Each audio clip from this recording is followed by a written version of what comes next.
Hey Flash Historian subscribers, tonight we travel far beyond crowded medieval cities, towering stone castles, and glittering royal courts, into the endless grasslands of Mongolia, where the wind never truly stopped blowing and survival depended on horses, loyalty, and the ability to endure one of the harshest landscapes on Earth. Tonight, we are exploring how Genghis Khan ruled the grasslands and transformed scattered nomadic tribes into the largest land empire in human history. So before we begin, take a moment to like the video and subscribe, but only if you genuinely enjoy these slow historical journeys together. And let me know down in the comments where you're listening from tonight and what time it is for you right now. It's always fascinating seeing people from different parts of the world slowly drifting off together to stories about medieval horse empires. Now dim the lights, maybe turn on a fan for that soft background hum, settle comfortably beneath your blankets, and let us slowly ride out onto the cold Mongol steppe together. Ruling the Mongol grasslands was completely different from ruling a normal kingdom. There were no giant stone walls protecting neat borders, no marble palaces filled with servants, and no comfortable throne rooms where kings spent their afternoons discussing taxes beside roaring fireplaces.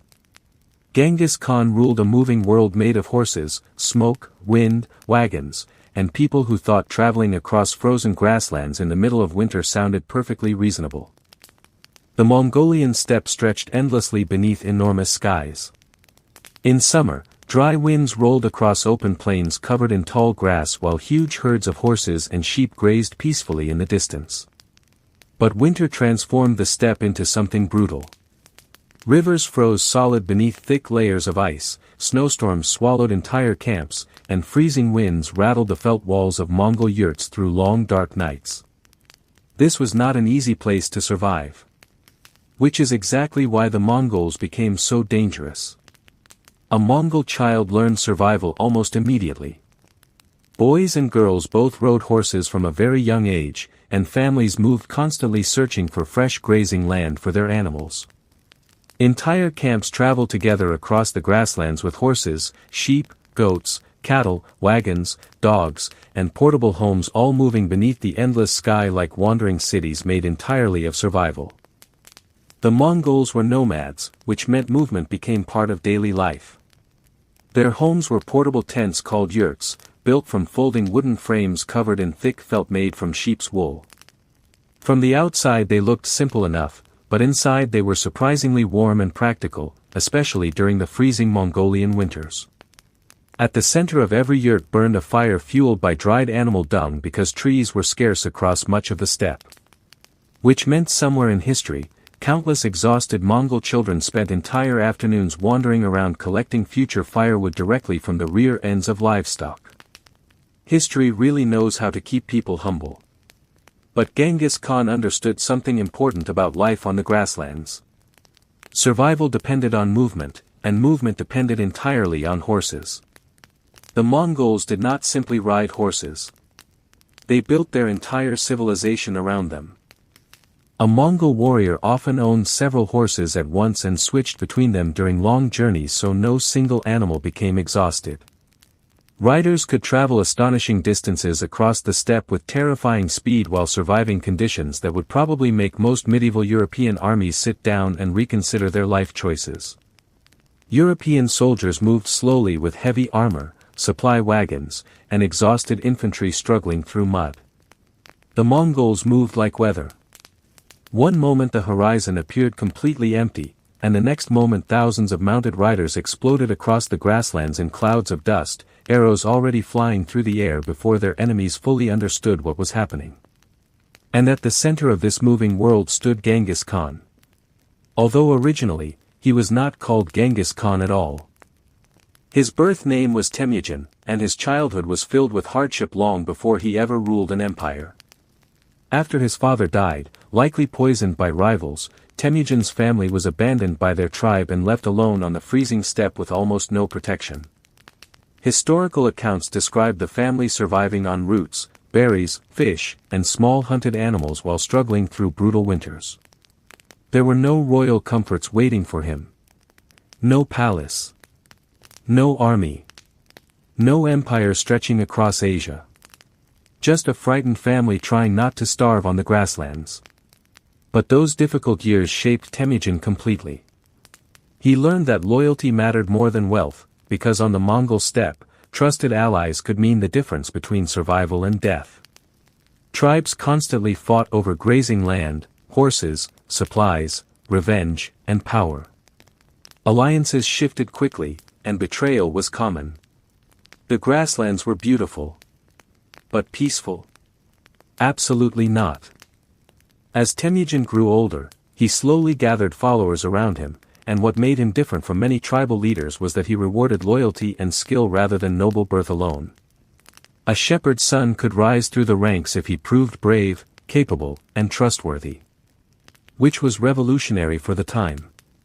Turns out people become surprisingly loyal when promotions are based on competence instead of whose uncle owns the most horses. Slowly, tribe by tribe, Temujin united the Mongols through alliances, warfare, political strategy, and terrifying military success. Some tribes joined him willingly.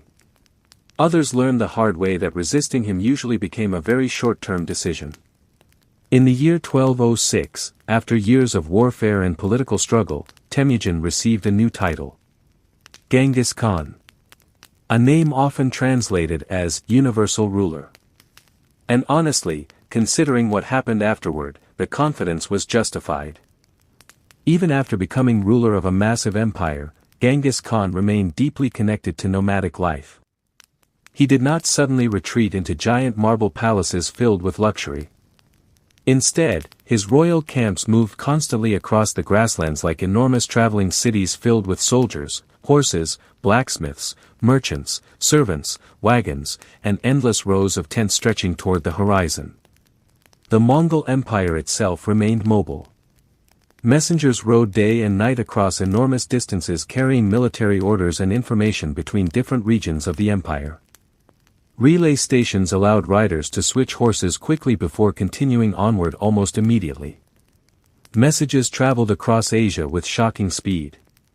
Meanwhile, somewhere else in medieval Europe, a messenger was probably still trying to explain why his horse disappeared 3 weeks ago in a swamp. But ruling the grasslands required more than military power. Genghis Khan understood the rhythms of nomadic survival deeply. Animals needed grazing land.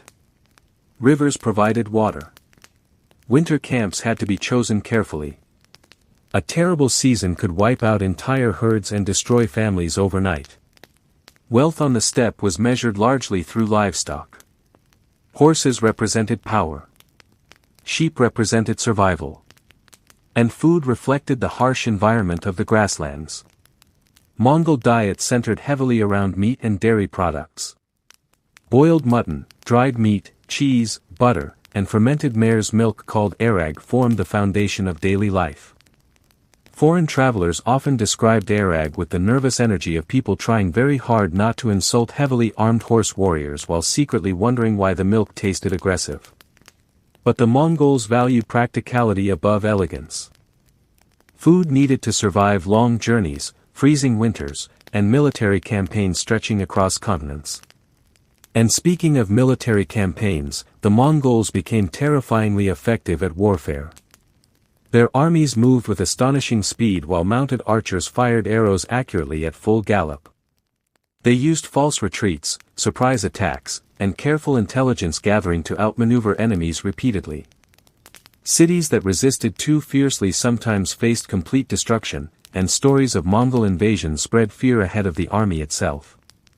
Entire kingdoms surrendered before battles even began because nobody wanted to discover personally what happened after refusing Genghis Khan. Which, historically speaking, was honestly a reasonable survival strategy. Yet despite their fearsome reputation, the Mongols were often practical rulers. Genghis Khan generally allowed conquered peoples to continue practicing their religions as long as they remained loyal and paid taxes. Muslims, Buddhists, Christians, and many others lived within the empire. The Mongols cared far more about order, loyalty, and stability than theological arguments. Under Mongol rule, trade routes across Asia became safer in many regions than they had been for generations. Merchants carried silk, spices, silver, paper, and ideas across enormous distances along the Silk Road while Mongol riders protected the empire's communication networks. In many ways, the Mongols connected distant parts of the medieval world more closely than ever before. And all of it grew from the grasslands. From horses. From movement. From survival. The empire of Genghis Khan was not built behind giant walls or inside ancient cities. It was built beneath endless skies by riders who survived freezing winters, crossed enormous distances, and learned how to rule through speed, discipline, loyalty, and fear. And somewhere out there beneath the cold winds of Mongolia, thousands of horses still move across the grasslands beneath the same enormous sky that once watched the rise of the Mongol Empire. Winter in medieval Mongolia was not gentle. It did not arrive with light snow falling peacefully across quiet villages while people sat beside fireplaces drinking warm soup and pretending the weather looked romantic. Winter on the Mongol steppe arrived like nature itself had finally lost patience with humanity. The endless grasslands of Mongolia stretched beneath enormous skies with almost nothing to block the freezing winds sweeping across the plains. During summer, the steppe could feel beautiful and open, filled with rolling grasslands, grazing horses, and distant camps moving slowly beneath the horizon. But once winter arrived, everything changed. The earth froze solid beneath thick ice. Rivers became frozen roads stretching across the landscape. Snowstorms swallowed entire camps without warning, and the wind pushed through the grasslands with such force that even breathing outside sometimes felt like a personal argument with the air itself. For the Mongols, winter was not simply uncomfortable. It was dangerous. Entire families depended on surviving those long freezing months, and survival required preparation, endurance, and an almost unreasonable tolerance for suffering. The Mongols lived as nomads, constantly moving across the steppe searching for fresh grazing land for their animals. Horses, sheep, goats, cattle, and camels formed the center of Mongol life because those animals provided transportation, clothing, food, milk, and economic survival itself. Which meant when winter threatened the herds, winter threatened everything. A Mongol family usually lived inside a portable tent called a yurt, built from folding wooden frames covered in thick felt made from sheep's wool. From the outside, a yurt looked simple enough, especially standing alone against the enormous snowy grasslands. But honestly, the yurt may have been one of the greatest survival inventions in history. The thick felt trapped warmth surprisingly well, while the round shape helped resist the brutal steppe winds that constantly battered the camp during winter storms. Families covered the yurts with additional layers during especially cold months, trying desperately to keep precious heat inside. And at the center of every yurt burned a fire. The fire was everything. It provided warmth during freezing nights, boiled water for drinking, cooked meat and soup, dried wet clothing, and prevented the entire family from turning into decorative ice sculptures before morning. Now here's the important detail. Wood was scarce across much of Mongolia. So Mongol families often burned dried animal dung for fuel. Which means somewhere in history, countless exhausted Mongol children spent their winters wandering through freezing snowstorms collecting future firewood directly from the backside of livestock. History really had a special way of humbling people. Inside the yurt, daily life during winter revolved around endurance.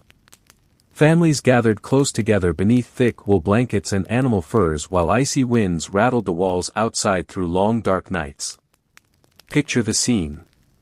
A fire crackles softly in the center of the yurt while smoke drifts slowly upward through the roof opening.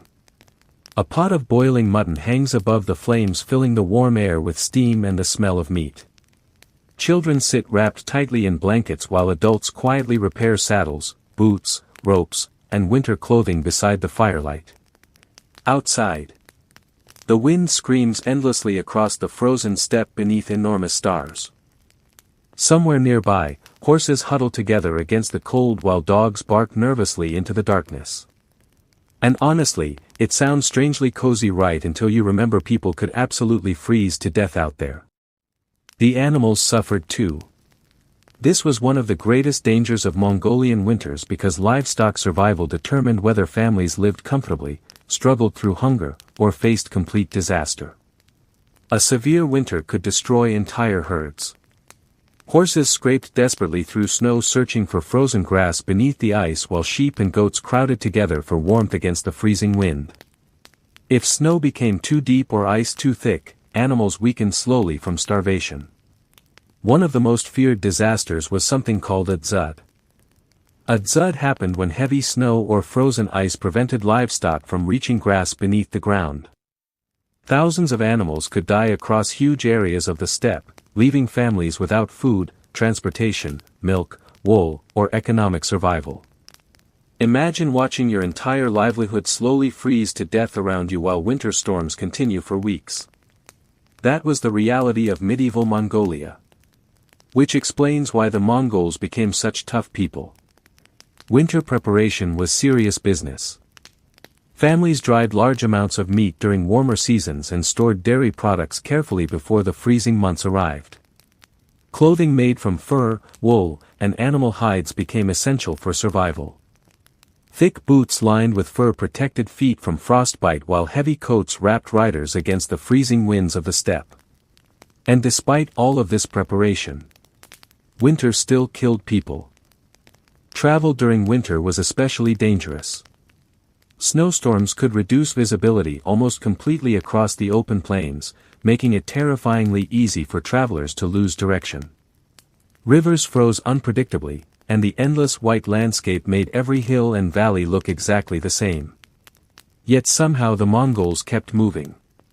They rode through blizzards, crossed frozen rivers, transported entire camps across icy grasslands, and survived conditions that would probably cause most modern people to declare immediate emotional surrender after about 15 minutes outdoors. The horses themselves were remarkably resilient. Mongol horses were smaller and stockier than many European warhorses, but they were unbelievably durable. These animals survived freezing temperatures with minimal shelter and scraped through deep snow searching for grass beneath the ice. Honestly, the Mongol horse deserves its own historical award for endurance alone. Children growing up on the steppe learned quickly how dangerous winter could become. They understood weather patterns, survival routes, emergency preparation, and animal behavior from a young age because life on the grasslands demanded practical knowledge constantly. Weakness simply was not very useful out there. Even powerful rulers endured the same freezing climate. Genghis Khan himself spent much of his life moving across these harsh grasslands with military camps, horses, and traveling armies. The Mongol Empire was not built inside comfortable heated palaces protected from bad weather. It was built by people who survived winters capable of destroying entire populations. And perhaps that harsh environment shaped the Mongols more than anything else. Because when your childhood involved surviving freezing blizzards inside portable felt tents while wolves roam somewhere outside beyond the firelight, most other challenges in life probably start feeling surprisingly manageable afterward. How Genghis Khan united the Mongol tribes was not a peaceful story about diplomacy, inspirational speeches, and everybody learning the importance of friendship beneath the beautiful grassland sunset. It was a brutal struggle for survival on one of the harshest landscapes on Earth, where loyalty shifted constantly, revenge lasted generations, and nearly everybody involved owned horses, bows, and deeply unresolved personal grudges. Before Genghis Khan rose to power, the Mongol steppe was divided into rival tribes constantly fighting each other for grazing land, animals, supplies, power, and revenge. Alliances changed quickly. Raids happened regularly. Tribal leaders competed endlessly for influence while families struggled simply to survive the brutal conditions of the grasslands. The steppe was enormous, cold, and unforgiving. And politically speaking, it was absolute chaos. Different tribes such as the Mongols, Tatars, Naimans, Merkits, and Karites all battled for dominance across the grasslands. Some groups formed temporary alliances while others spent years raiding one another's camps and stealing horses. Which sounds exhausting honestly.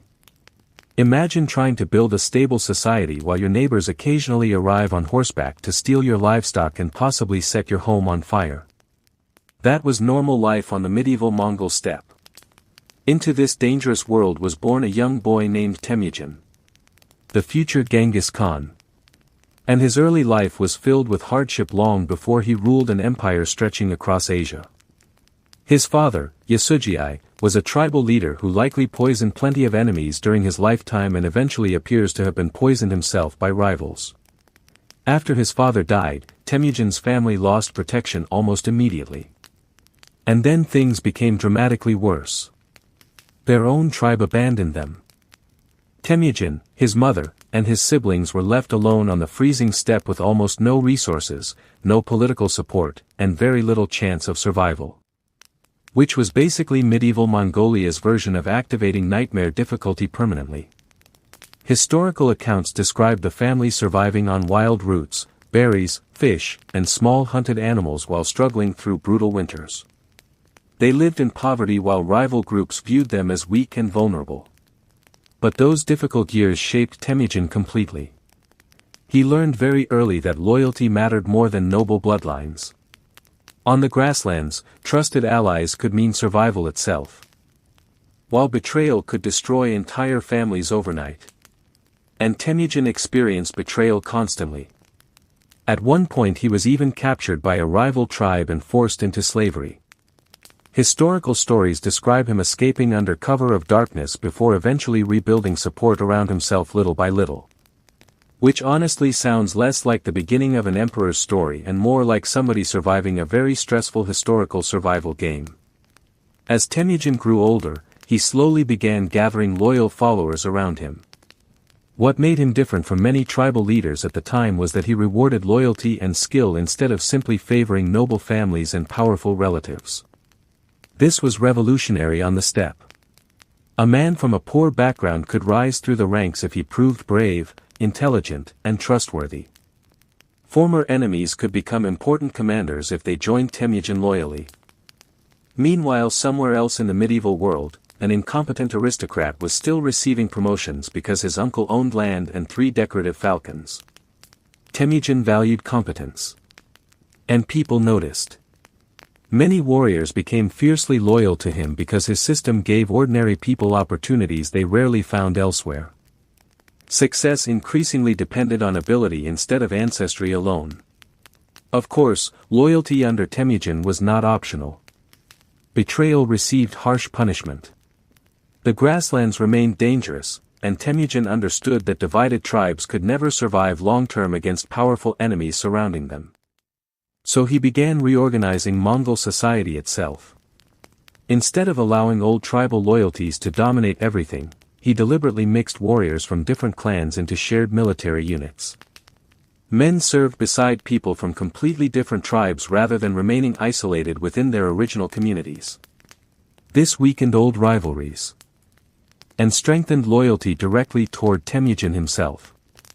Honestly, it was politically brilliant. Hard to start tribal rebellions when your closest military companions now come from entirely different clans and depend on each other for survival. Temujin also built military discipline unlike almost anything the steppe had seen before. Units were organized carefully into groups of 10, 100, 1,000, and 10,000 warriors, each expected to work together with extraordinary coordination. Every rider depended on the group. If one man failed, everybody suffered.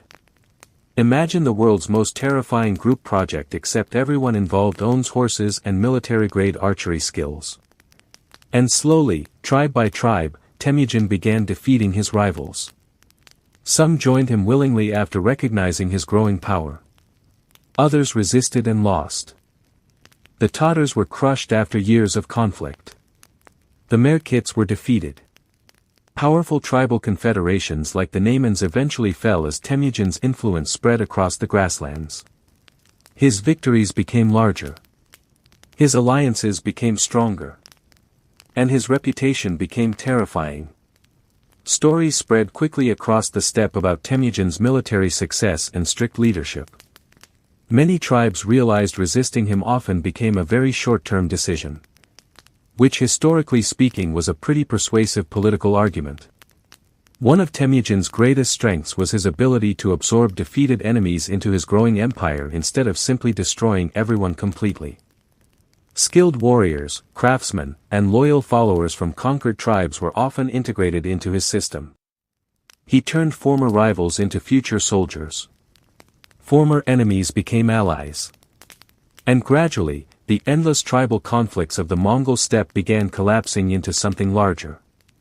Unity.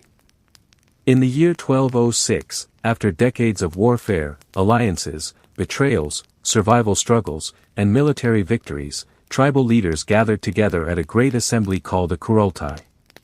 There, Temujin received a new title. Genghis Khan. Often translated as Universal Ruler. A remarkably ambitious title. But honestly, after everything he survived and accomplished, nobody present was especially eager to argue about it. For the first time, the Mongol tribe stood united beneath a single leader. And once that happened, the rest of the world was about to have a very stressful century. The messenger horse network across Asia was one of the greatest communication systems of the medieval world, and it worked almost entirely because the Mongols looked at enormous continental distances and somehow decided they were merely a scheduling problem.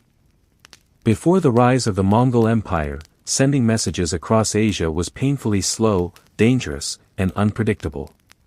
Letters disappeared. Messengers got lost. Roads became blocked by weather, war, bandits, or exhausted horses collapsing somewhere halfway across the wilderness. Communication between distant regions could take months. Sometimes longer.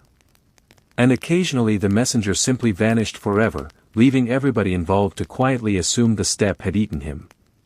Then came Genghis Khan and the Mongols. And suddenly the largest land empire in human history needed a way to move information across enormous distances stretching from China to Eastern Europe.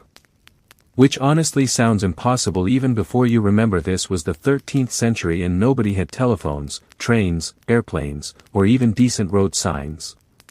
But the Mongols had horses. Large numbers of horses. And more importantly, they had organization. The Mongol messenger system became known as the Yam, a vast communication network built across the empire using relay stations spread throughout Asia. These stations were positioned carefully along major travel routes so riders could move quickly between them without stopping for long periods.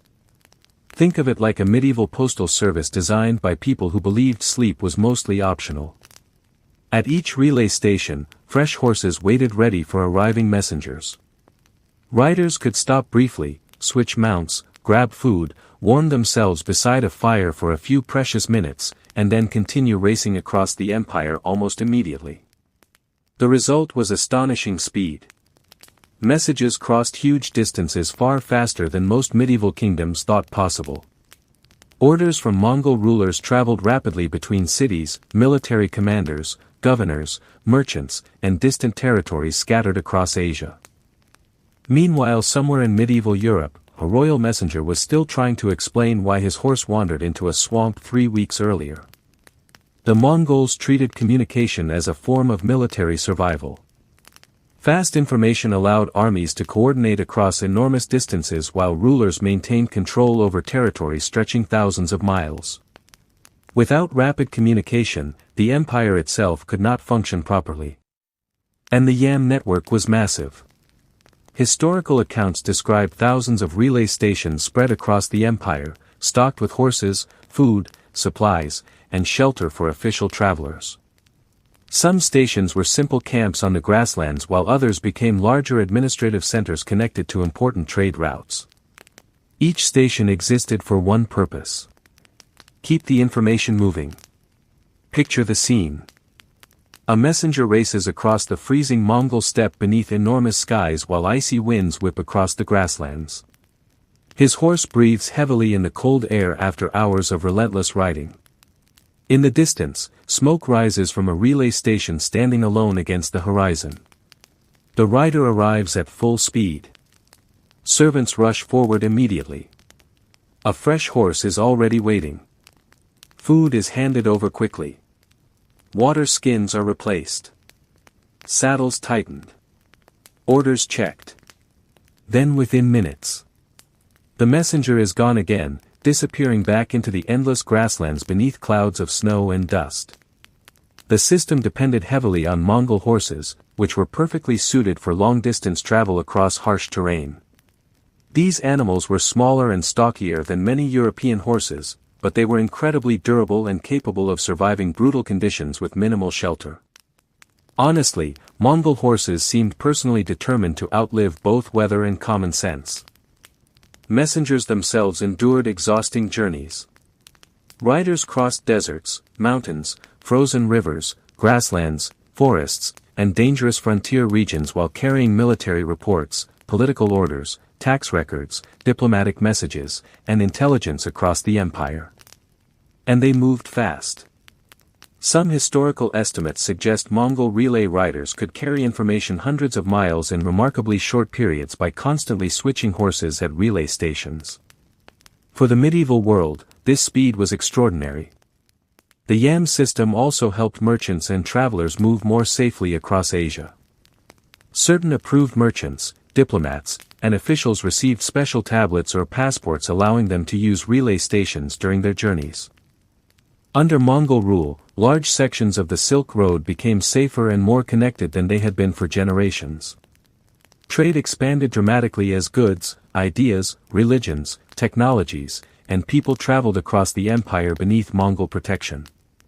Which means somewhere in medieval history, exhausted traders carrying silk and spices were sharing roads with highly stressed messengers galloping across continents at alarming speed. The relay stations themselves became strange little islands of movement scattered across enormous empty landscapes. Horses rested there constantly. Supplies arrived regularly. Fires burned through cold nights while riders came and went at all hours. News from distant parts of the empire flowed through these stations continuously. Wars. Trade. Rebellions. Weather disasters. Political changes. Everything moved through the network. And because the Mongol Empire covered such enormous territory, the yam connected wildly different parts of the medieval world together. Information from China could eventually reach Central Asia or Eastern Europe through organized chains of mounted riders crossing mountains, deserts, and grasslands. The empire itself almost seemed alive. Always moving. Always communicating. Always sending riders into the horizon. Even after Genghis Khan died, the messenger network continued expanding under later Mongol rulers. Leaders like Kublai Khan relied heavily on these communication systems to govern enormous territories and maintain political control. Because ruling a giant empire becomes significantly easier when your messages actually arrive before everyone involved dies of old age. Of course, maintaining the system required huge amounts of labor and resources. Horses needed care. Stations needed supplies. Roads and routes required protection. Local populations often helped support relay stations by providing food, animals, and workers. The Mongols understood something many medieval rulers struggled to grasp. Empires do not survive on conquest alone. They survive on communication. Armies need orders. Governors need instructions. Merchants need protection. And rulers need information quickly before problems grow larger.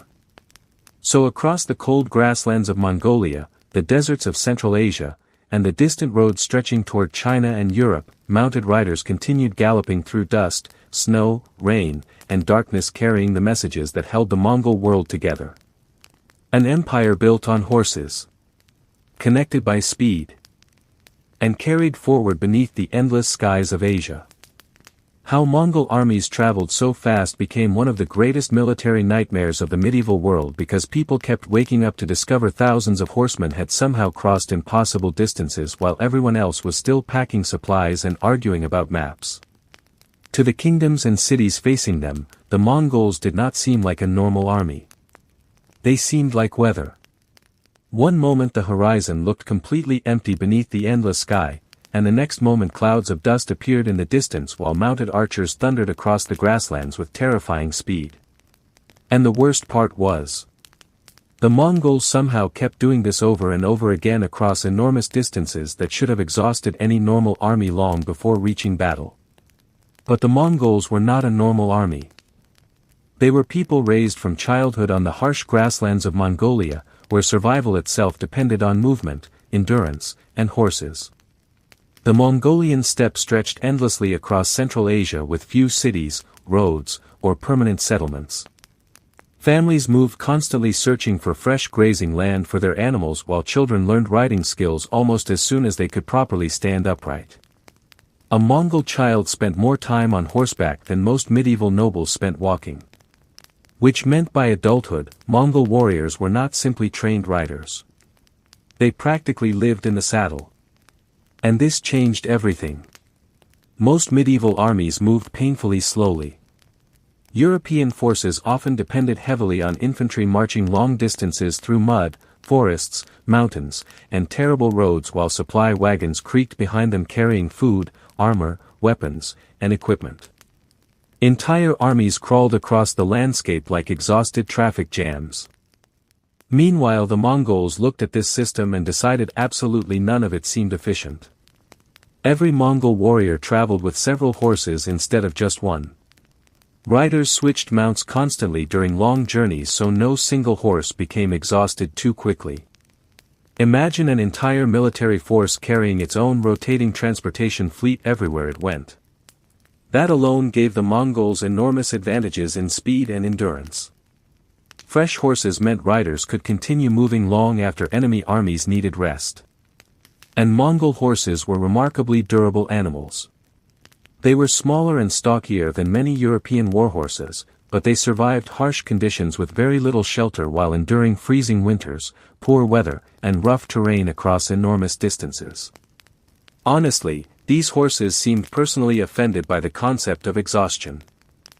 The Mongols also carried lighter equipment than many of their enemies. European knights often marched into battle wearing heavy armor that made movement slower and more exhausting. Mongol warriors prioritized mobility. They wore lighter armor, carried composite bows, curved swords, ropes, tools, and supplies designed for fast travel across the steppe. Because speed itself became one of their deadliest weapons. A Mongol army could cover astonishing distances in remarkably short periods, often appearing where enemies least expected them. Armies crossed deserts, rivers, frozen plains, forests, and mountain passes while maintaining coordinated movement over huge territories. And the riders did not travel alone. The Mongols organized military movement with extraordinary discipline. Scouts rode ahead gathering intelligence about terrain, enemy positions, weather conditions, and possible ambushes. Communication between units remained fast and efficient because messengers constantly rode between commanders carrying information. The entire army functioned like a moving machine. A terrifying moving machine filled with horses and arrows. Picture the scene. Thousands of riders move across the open grasslands beneath enormous skies while cold winds sweep through the steppe. Horses thunder across frozen earth while supply animals follow behind carrying equipment and provisions. Dust rises into the air as mounted scouts race ahead toward distant hills searching for signs of enemy movement. At night, camps appear quickly beneath the stars. Fires burn across the darkness while horses graze nearby and guards watch the horizon carefully. Then before sunrise, the entire army moves again. The Mongols also understood something many medieval armies ignored. An army moves only as fast as its supplies. So instead of dragging huge wagon trains everywhere, Mongol warriors often lived partly off their herds and carried dried foods designed for long travel. Dried meat, milk products, and preserved dairy allowed riders to survive harsh campaigns without depending entirely on slow supply systems.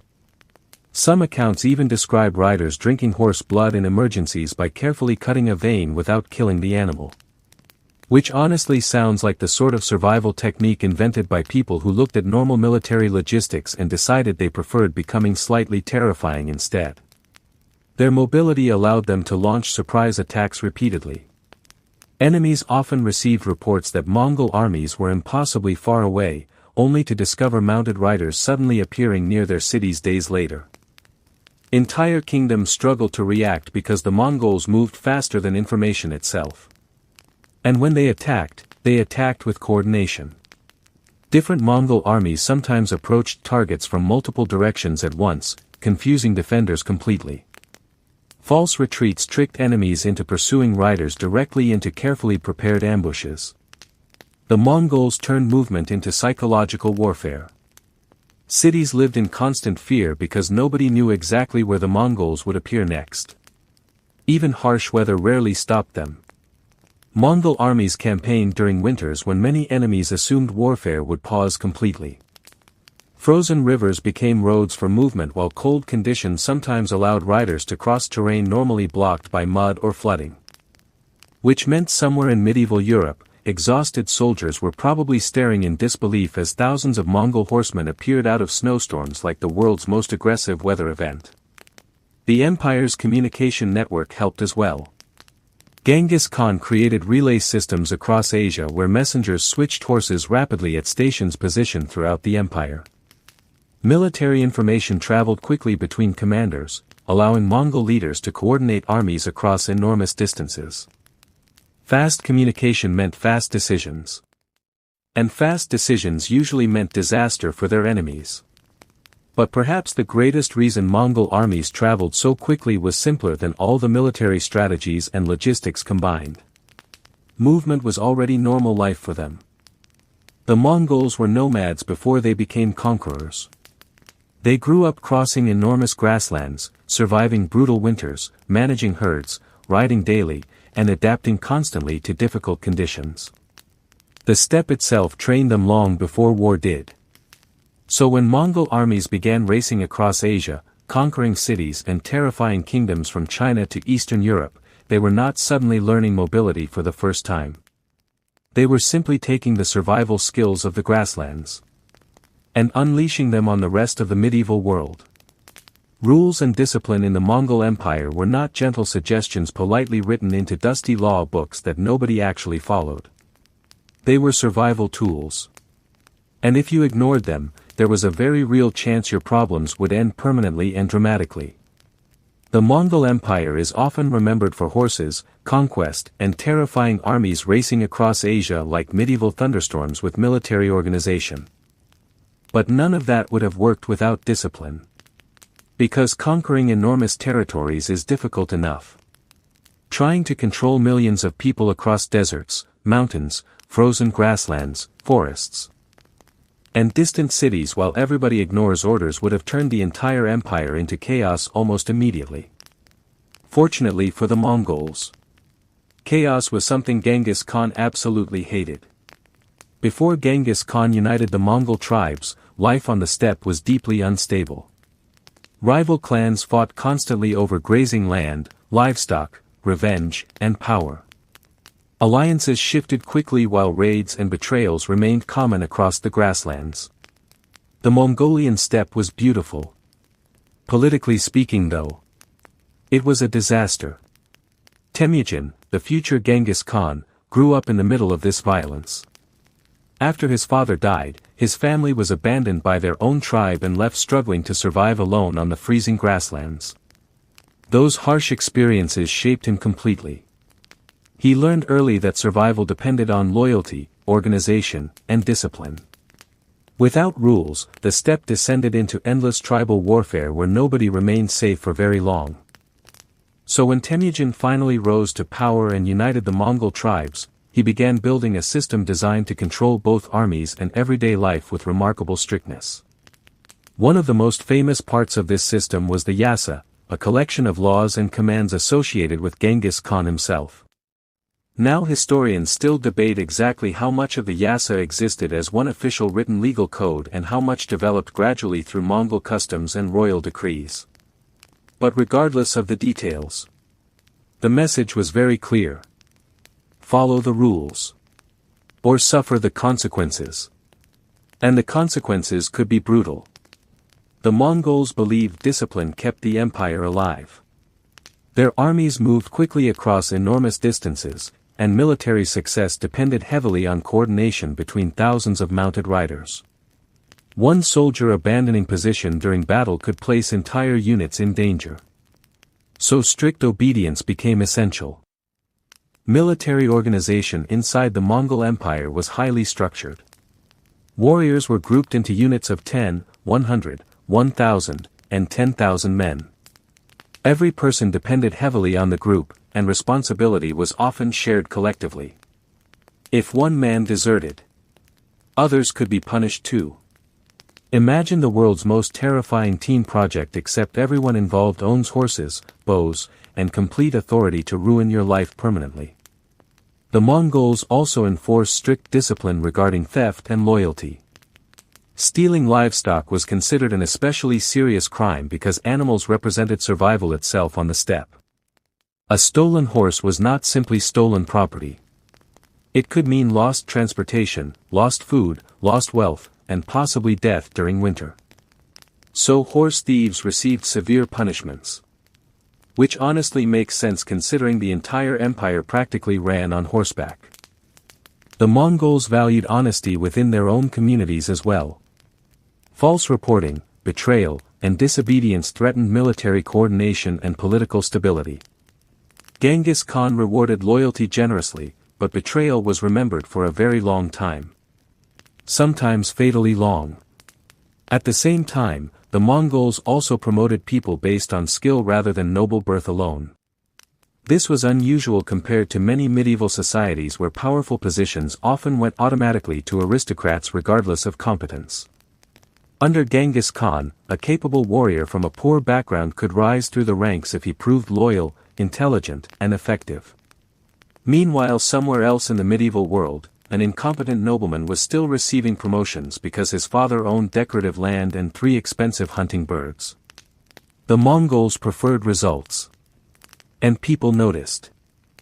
This system helped create fierce loyalty among followers because talented individuals suddenly had opportunities unavailable elsewhere. But discipline extended beyond warfare. The Mongols also developed rules protecting communication networks, trade routes, and diplomatic messengers. Relay stations across the empire allowed riders to carry messages rapidly between distant regions, and interfering with official messengers became a serious offense. Because an empire that large depended entirely on fast communication. Without information moving quickly, everything started falling apart. Trade received protection too. Under Mongol rule, merchants often traveled more safely across large sections of Asia than they had for generations. Caravans carrying silk, spices, silver, and other goods crossed enormous distances beneath Mongol authority. The empire understood something important. Trade created wealth. And wealth helped keep armies fed and rulers powerful. So maintaining order mattered enormously.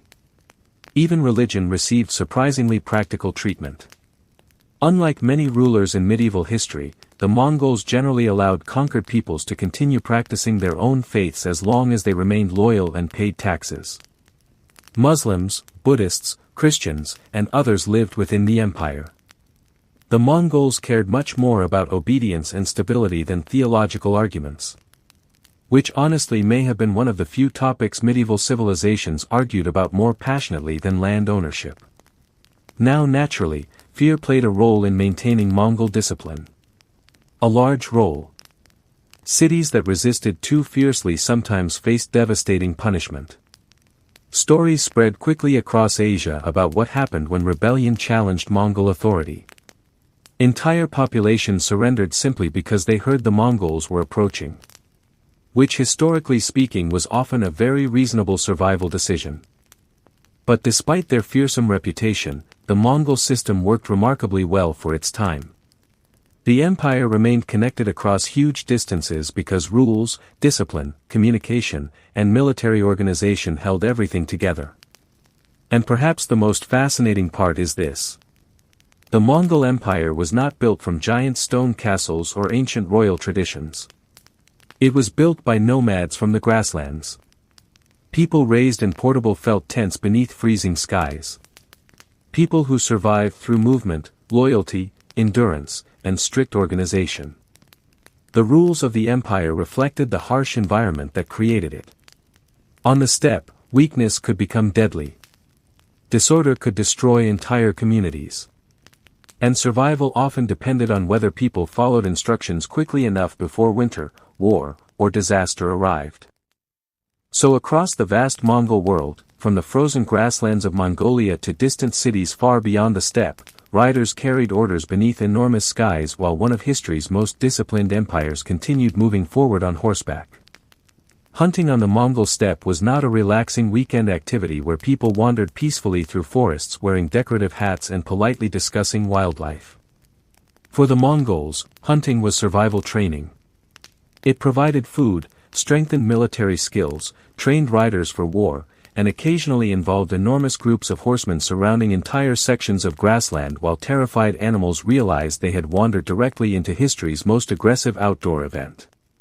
Out on the endless grasslands of medieval Mongolia, survival depended heavily on animals.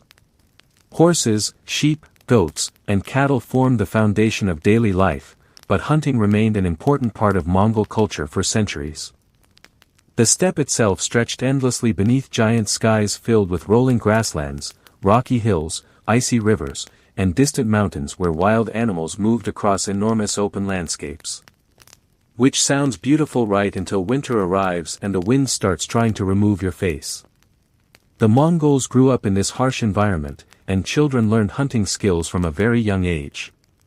Boys especially were taught riding, archery, tracking, and survival almost as soon as they could properly sit on horseback without falling directly into embarrassment. Because hunting was not simply about bringing home food. It was preparation for life.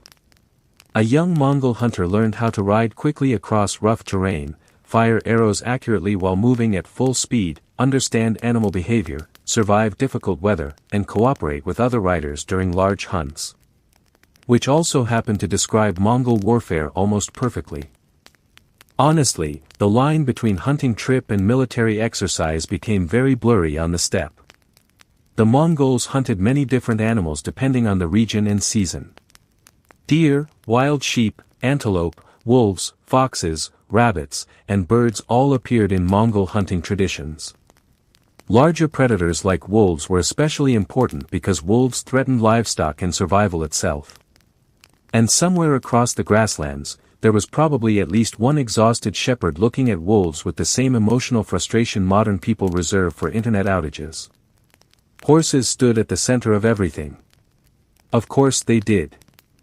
The Mongols did not simply hunt from horseback occasionally. They practically turned mounted hunting into an art form. Riders galloped across open plains firing arrows with remarkable accuracy while moving at incredible speed. European visitors later described Mongol horse archery with a mixture of fear, admiration, and what feels historically like mild emotional distress. Imagine trying to hit a fast-moving animal while riding another fast-moving animal across uneven frozen grasslands during strong winds.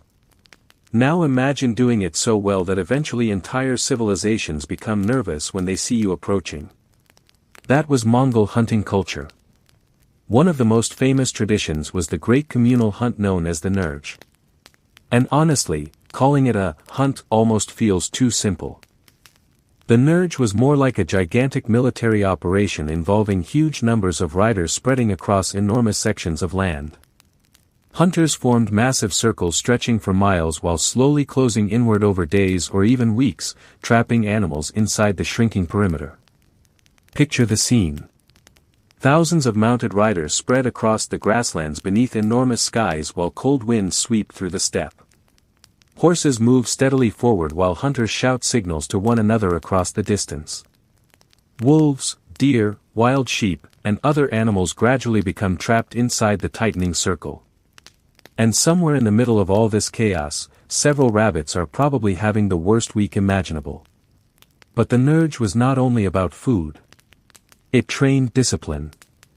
Riders had to maintain formation carefully, follow orders, coordinate movements, and prevent animals from escaping through gaps in the line.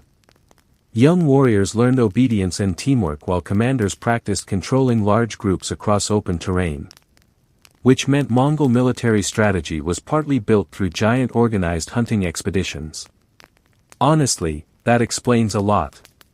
Because if you can coordinate thousands of riders across miles of grassland while surrounding fast-moving animals, you can probably coordinate armies too.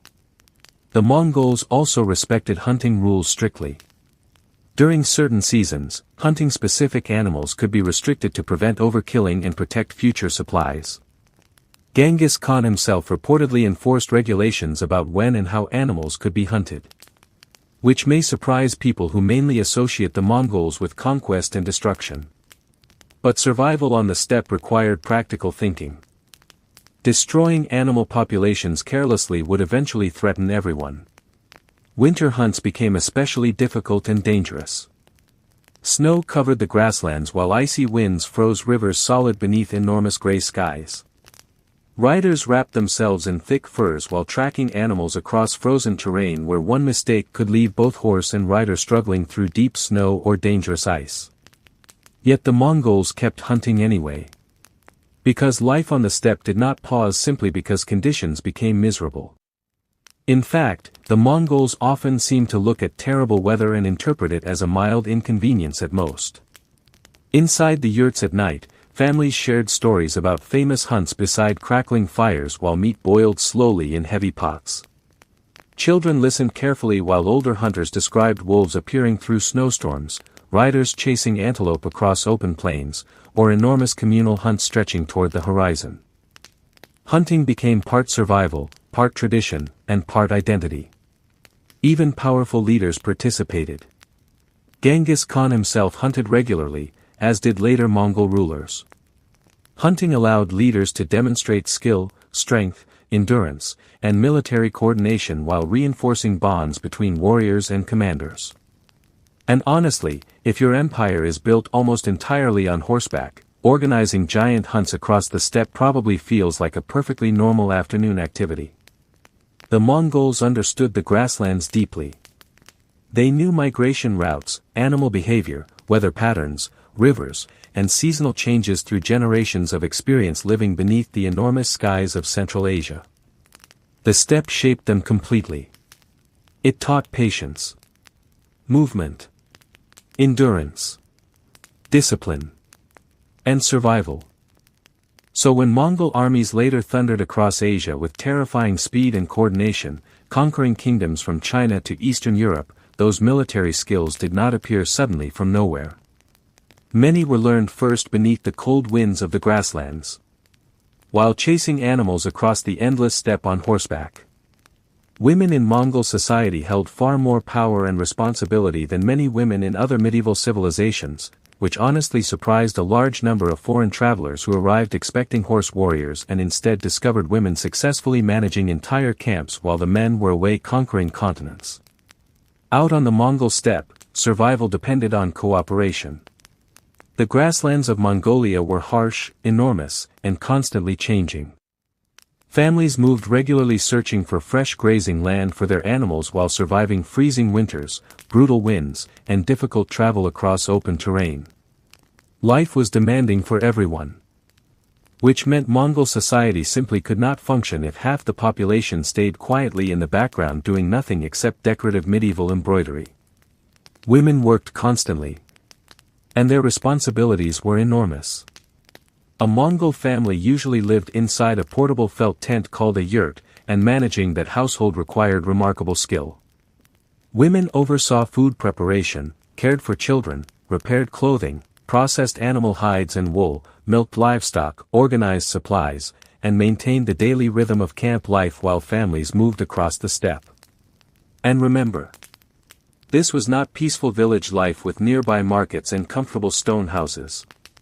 These were mobile communities surviving beneath enormous skies where one bad winter could destroy entire herds and threaten everyone with starvation.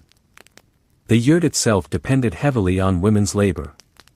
Felt covering for the tents came from sheep's wool that had to be cleaned, processed, pressed, and assembled carefully into thick insulating layers capable of surviving freezing Mongolian winters.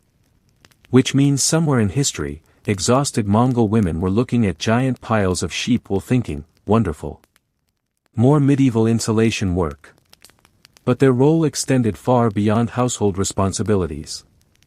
When Mongol men left for military campaigns, hunting expeditions, or trade journeys, women often managed camps and economic affairs entirely on their own.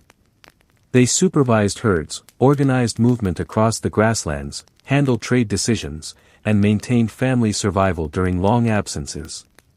And Mongol military campaigns could last months or even years. Imagine running an entire mobile community while your husband disappears across Asia chasing political ambition on horseback. That required competence. Foreign travelers visiting the Mongol Empire frequently commented on how active and independent Mongol women appeared compared to women in many other medieval societies. Women rode horses regularly, traveled openly, and participated directly in daily economic life. Because honestly, surviving the steppe left very little room for fragile aristocratic behavior. Everyone needed to contribute. Even elite women held significant influence. The wives and mothers of Mongol rulers sometimes exercised remarkable political authority behind the scenes, especially during times of succession struggles or military campaigns.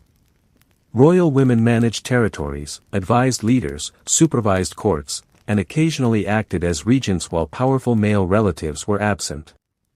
Some effectively governed parts of the empire themselves.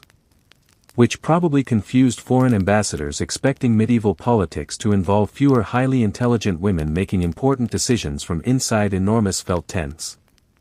One famous example was Holun, the mother of Genghis Khan himself.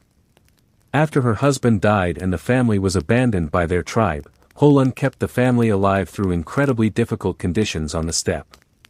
Historical accounts describe her gathering food, managing survival, and holding the family together during years of poverty and danger. Without her, Temujin may never have survived long enough to become Genghis Khan at all. Which honestly makes her one of the most important figures in Mongol history. Later, after Genghis Khan created the Mongol Empire, several royal women became extremely influential politically. Wives and daughters formed diplomatic alliances through marriage while elite women sometimes controlled enormous wealth, trade networks, and territories.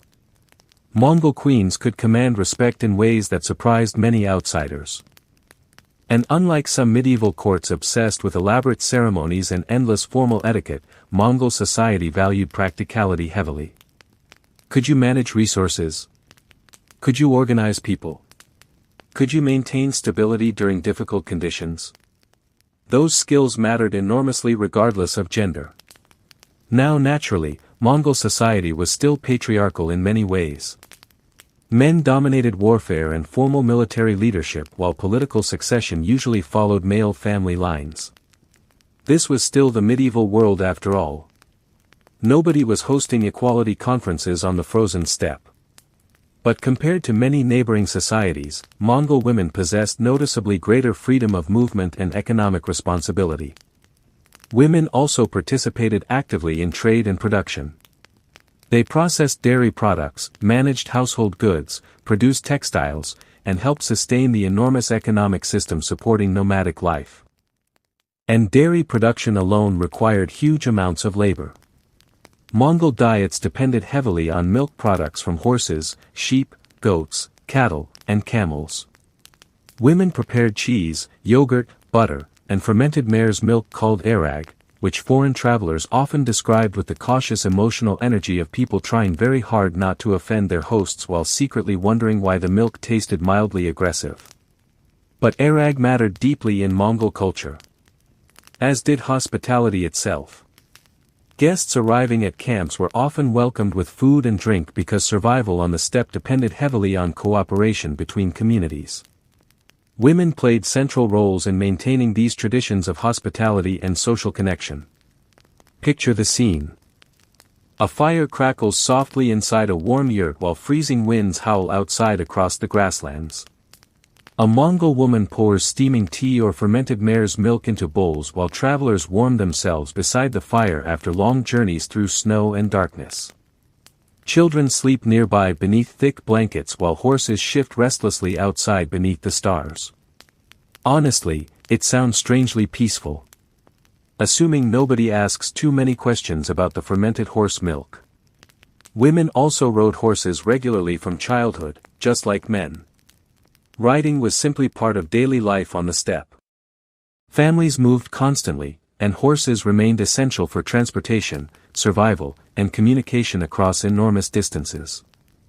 The Mongols practically built their civilization on horseback.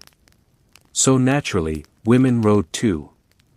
Even during wartime, women often protected camps, organized supplies, and maintained logistical support systems while armies traveled abroad. And because Mongol warfare depended heavily on mobility and organization, maintaining stable camps behind the lines became critically important. Empires do not survive on conquest alone. Somebody still has to keep daily life functioning while thousands of warriors disappear into military campaigns. And Mongol women did exactly that. The Mongol Empire eventually stretched across huge sections of Asia, connecting distant cultures, trade routes, and cities beneath Mongol rule. Yet despite the enormous growth of the empire, many traditions from nomadic steppe life remained deeply important. Movement, practicality, endurance, adaptability, and cooperation. Women stood at the center of much of that survival. Because beneath the endless skies of Mongolia, life on the grasslands demanded strength from everyone. Not just the riders carrying bows into battle. Campfires on the Mongol grasslands were more than simple sources of warmth. They were the center of life itself. Out on the endless steppe of medieval Mongolia, where freezing winds swept across open plains and darkness stretched for miles beneath enormous skies, the campfire became the place where families gathered, travelers rested, stories were shared, and exhausted riders finally escaped the cold after long days on horseback. Because once the sun disappeared behind the horizon, the grasslands became a very different world. During the day, the Mongol steppe felt enormous and alive with movement. Herds of horses grazed across rolling plains while riders crossed the landscape beneath giant blue skies. Camps moved slowly across the grasslands searching for fresh grazing land while children chased dogs between wagons and livestock. But night changed everything. The temperature dropped quickly. Cold winds rolled across the open steppe without mercy. And darkness swallowed the grasslands so completely that distant campfires often became the only visible signs of human life for miles. Picture the scene. A cluster of yurts stands quietly beneath the stars while horses graze nearby in the darkness. Smoke rises slowly into the freezing night air from fires burning inside the camp. Somewhere in the distance, dogs bark nervously toward shapes moving beyond the edge of the light. And above everything, an ocean of stars stretches endlessly across the sky. Honestly, medieval Mongolia probably had the greatest nighttime views in human history. Assuming, of course, you could ignore the freezing temperatures and occasional wolves. The Mongols spent much of their evenings gathered around fires inside their yurts. These portable felt tents trapped warmth surprisingly well against the brutal climate while fires burned continuously in the center of the home. The fire was essential. It provided heat during freezing winters, cooked food, dried clothing, boiled water, and gave families light during the long dark evenings of the steppe. Without the fire, night became dangerous very quickly. Wood was scarce across much of Mongolia, so families usually burned dried animal dung for fuel. Which means somewhere in history, medieval Mongol children spent entire afternoons collecting frozen livestock droppings while fully understanding this chore stood directly between them and becoming human ice sculptures overnight. History always finds creative ways to humble people. Inside the warm glow of the yurt, life slowed down after long days of travel and work. Riders repaired saddles and bows while women prepared food beside boiling pots of meat and broth. Children listened carefully as older relatives shared stories about famous warriors, great hunts, terrifying storms, and ancient tribal legends passed down across generations. The Mongols loved storytelling. And honestly, when your civilization spends centuries traveling across enormous empty grasslands beneath giant skies, you probably become very good at entertaining each other after sunset. Stories carried history, survival lessons, humor, and family traditions from one generation to the next. Tales of great leaders, clever hunters, dangerous spirits, and heroic battles filled the evenings while the wind rattled softly against the felt walls outside. Some stories were probably inspiring. Others were almost certainly the medieval Mongol version of, and that is why you never wander away from camp alone at night. Music also played an important role in camp life. The Mongols used instruments like horsehead fiddles and sang traditional songs reflecting life on the steppe, loyalty, travel, horses, war, and nature itself. Imagine sitting beside a fire while cold winds howl across the grasslands outside and somewhere nearby a low haunting melody drifts softly through the darkness beneath the stars. Honestly, it sounds incredibly peaceful. Right until somebody remembers to mention the wolves again. Food brought people together as well.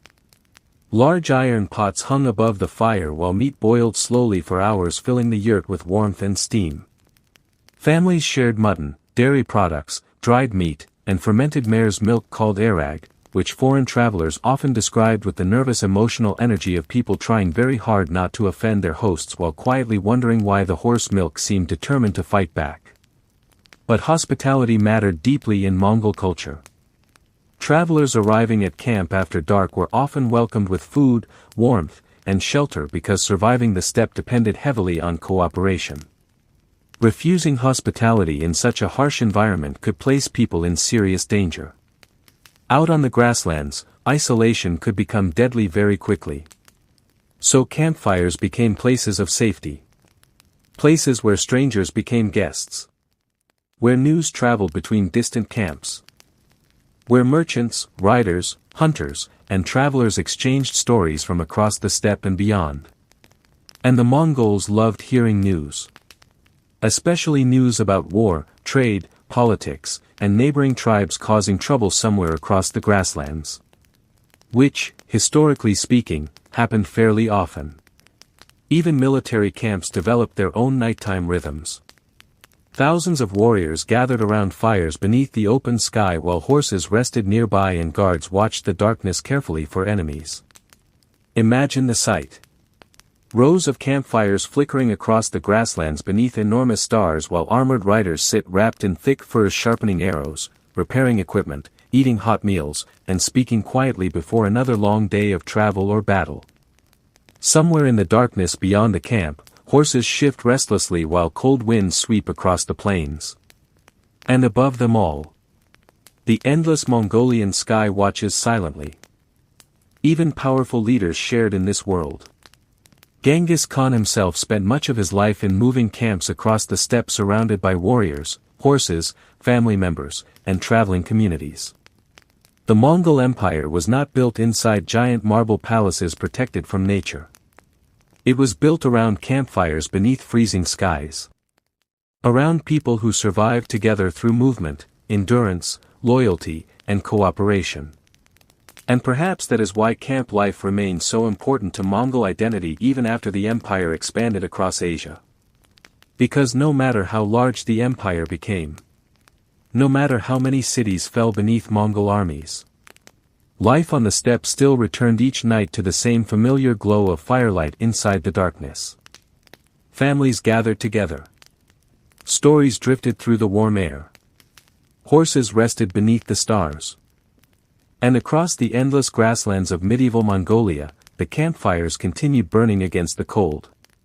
How the Mongols controlled the Silk Road was not simply a story about trade caravans peacefully wandering through deserts while merchants politely exchanged silk and spices beneath the sunshine. It was a story about power. Because once the Mongols conquered enormous parts of Asia, they suddenly controlled many of the most important trade routes on Earth. And unlike many rulers before them, the Mongols understood something very clearly. If merchants could travel safely, money never stopped moving. Before the rise of the Mongol Empire, the Silk Road was dangerous and unpredictable. Trade routes stretched thousands of miles across deserts, mountains, grasslands, and cities connecting China, Central Asia, the Middle East, and Europe. But merchants faced constant problems. Bandits attacked caravans. Wars blocked roads. Local rulers demanded taxes at every possible opportunity. And sometimes travelers simply disappeared somewhere in the wilderness while everybody else quietly decided asking questions sounded unhealthy. Trade still existed, of course. But long-distance travel remained difficult and risky. Then came Genghis Khan and the Mongols. And suddenly, Enormous sections of Asia fell beneath the control of one expanding empire connected by horses. Military discipline, and the deeply persuasive fear of what happened to people who challenged Mongol authority. The Mongols conquered territory stretching from China across Central Asia toward the Middle East and Eastern Europe. Once these regions came under Mongol rule, many of the old barriers between different kingdoms disappeared.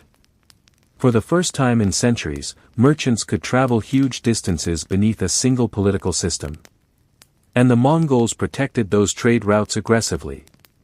Because trade created wealth. And wealth helped feed armies, supply cities, and make rulers extremely happy. The Silk Road itself was not one single road. It was a giant network of trade routes crossing deserts, mountain passes, grasslands, and oasis cities throughout Asia. Caravans carried silk, spices, silver, gold, paper, tea, porcelain, precious stones, textiles, and countless other goods between distant civilizations. Which honestly sounds exhausting considering most of the journey happened on camels while crossing deserts apparently designed by nature to punish ambition. But under Mongol control, these routes became far safer in many regions than they had been for generations. Bandits faced harsh punishment. Trade caravans received protection. Communication improved. And merchants gained access to organized relay stations spread across the empire. The Mongol messenger network, known as the Yam, helped travelers move information and supplies rapidly across huge distances. Relay stations provided fresh horses, food, shelter, and assistance for officials, messengers, and approved merchants traveling beneath Mongol authority. Picture the scene. A caravan slowly crosses the deserts of Central Asia beneath enormous skies while camels carry silk, spices, silver, and bundles of valuable goods. Dust drifts through the hot wind while exhausted merchants wrap themselves against the sun after weeks of travel across endless wilderness. Then finally, in the distance, a Mongol relay station appears beside the road. Fresh water waits nearby. Horses rest beside wooden fences. Smoke rises from cooking fires while guards watch the horizon carefully. And for one brief moment, the travelers can stop wondering whether the desert intends to personally destroy them. The Mongols also encouraged foreign merchants actively. Traders from China, Persia, the Middle East, and Europe moved more freely across Asia during the height of Mongol rule than many earlier generations could have imagined. Even famous travelers like Marco Polo journeyed across Mongol territory and described the enormous trade networks connecting distant parts of the empire. For merchants, Mongol rule created opportunities for profit on a massive scale. Of course, taxes still existed.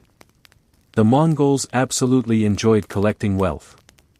They simply preferred organized taxation instead of chaotic robbery destroying trade entirely. Which honestly shows surprising economic common sense for an empire mostly remembered for conquest and mounted warfare. The cities along the Silk Road flourished under this system.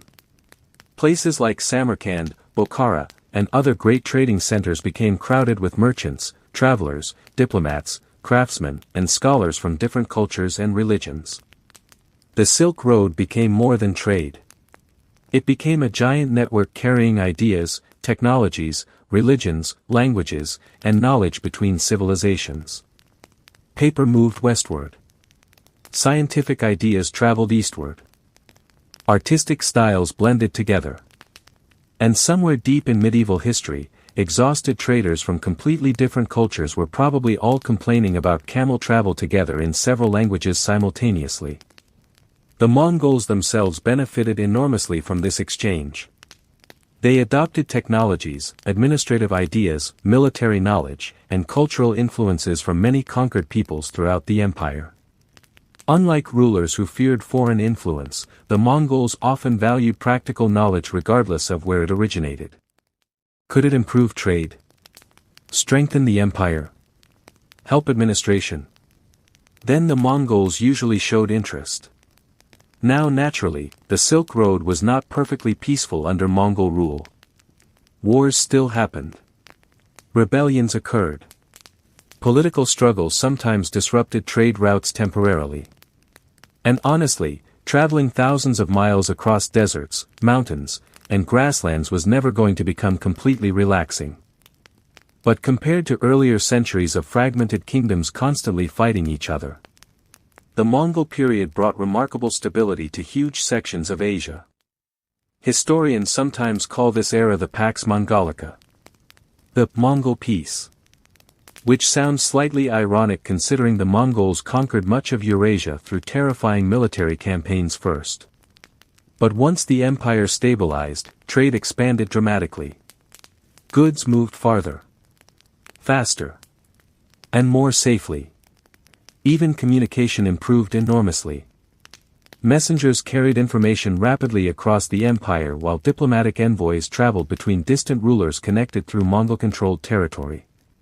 For perhaps the first time in medieval history, East and West became linked together more directly than ever before. And all of it depended on Mongol control of the roads, control of the horses, control of the grasslands, and control of fear itself. Because merchants understood something very quickly under Mongol rule. If the Mongols promised protection for trade caravans, they usually meant it.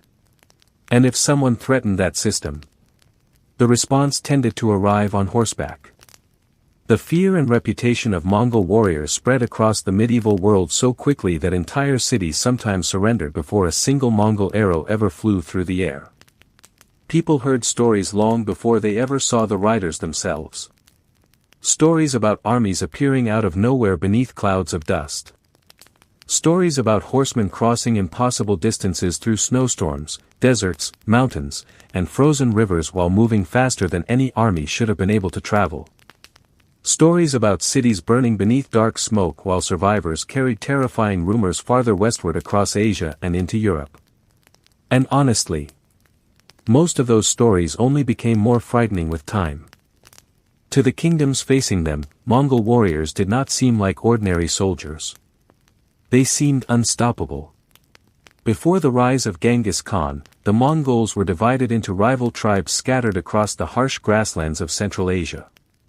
Life on the steppe revolved around survival, horses, loyalty, and movement beneath enormous skies where winters could freeze entire camps solid and violent winds swept endlessly across the plains. The environment itself shaped the Mongols into remarkably tough people. Children learned riding almost as soon as they could walk properly. Boys grew up hunting, surviving harsh weather, and practicing archery from horseback while families moved constantly across the grasslands searching for fresh grazing land for their animals. A Mongol child probably spent more time riding horses before adulthood than many medieval kings spent riding in their entire lives. Which turned out to be an enormous military advantage later.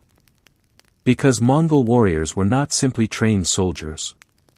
They were people raised from childhood inside a moving world built entirely around endurance, mobility, and survival. The horses stood at the center of everything. Every Mongol warrior traveled with several horses during military campaigns, switching between mounts constantly so no single animal became exhausted. This allowed Mongol armies to travel astonishing distances with terrifying speed while enemy forces struggled to keep up. Most medieval armies moved slowly with heavy armor, supply wagons, exhausted infantry, and terrible roads slowing progress at every step. Meanwhile, the Mongols appeared to look at normal military logistics and conclude they preferred becoming a natural disaster instead. And then there was the archery. Mongol horse archers became legendary across the medieval world because they could fire arrows accurately while riding at full gallop across rough terrain. Their composite bows were powerful, deadly, and capable of penetrating armor from surprising distances. Imagine facing an enemy who could race across open plains at incredible speed while firing arrows into your army without stopping. Now imagine there are thousands of them. Suddenly medieval city walls start looking emotionally comforting. The Mongols also mastered psychological warfare with frightening effectiveness. They understood that fear itself could become a weapon just as powerful as swords or arrows. When cities resisted stubbornly, the Mongols sometimes responded with devastating destruction. Stories of massacres and ruined cities spread quickly between kingdoms, merchants, travelers, and refugees fleeing westward ahead of Mongol expansion. Soon entire populations became terrified long before Mongol armies even arrived. Which, historically speaking, was exactly what the Mongols wanted. Because frightened enemies made mistakes. Frightened rulers surrendered more quickly. And frightened cities often opened their gates without forcing the Mongols into long dangerous sieges. Picture the scene. A quiet medieval city wakes before sunrise while cold fog drifts across distant fields outside the walls. Merchants whisper nervous rumors in the market about Mongol armies destroying towns far to the east. Refugees arrive exhausted and terrified carrying stories about horsemen moving faster than anyone believed possible. Then someone standing atop the city walls notices movement near the horizon. Dust clouds. Thousands of them. And slowly emerging from the distance beneath enormous skies. Mounted riders. Silent. Organized. Relentless. Honestly, that probably qualified as one of the worst mornings imaginable in the 13th century. Part of what made Mongol warriors so frightening was their discipline. Their armies were highly organized into units of 10, 100, 1,000, and 10,000 men, all trained to move together with remarkable coordination. Communication remained fast through mounted messengers while scouts gathered intelligence constantly about enemy movements, terrain, supplies, and weaknesses. The Mongols rarely attacked blindly. They studied their enemies carefully first. And unlike many medieval armies, the Mongols adapted quickly. They learned siege warfare from conquered engineers, used foreign technologies, and incorporated tactics from different cultures throughout their growing empire. If something worked, the Mongols used it. Pride mattered far less than victory. Which honestly made them even more dangerous. Their reputation spread farther with every campaign. In China, Central Asia, Persia, Russia, and Eastern Europe, people heard stories about Mongol armies crossing deserts, surviving brutal winters, and appearing suddenly where no army should have been capable of traveling. Some Europeans even believed the Mongols were supernatural punishments sent by God. Others imagined they were monsters from beyond the known world. Because honestly, from the perspective of terrified medieval kingdoms watching cities collapse one after another, the Mongols probably did feel almost unreal. Even experienced soldiers feared them. The Mongols used false retreats brilliantly, pretending to flee before suddenly turning back and surrounding pursuing enemies. Entire armies were lured into traps after believing victory was close. And Mongol warfare moved with relentless speed. They attacked unexpectedly, regrouped quickly, and coordinated multiple armies across enormous distances using mounted communication networks stretching across Asia. The empire itself almost seemed alive. Always moving. Always watching. Always sending riders toward the horizon. Yet despite their terrifying reputation, Mongol warriors were not simply chaotic destroyers. They followed strict discipline, respected military organization, and rewarded loyalty heavily. Under Mongol rule, trade routes often became safer while communication across Asia improved dramatically. But none of that softened the fear surrounding their armies. Because once the Mongols targeted a kingdom, people understood something terrible was approaching.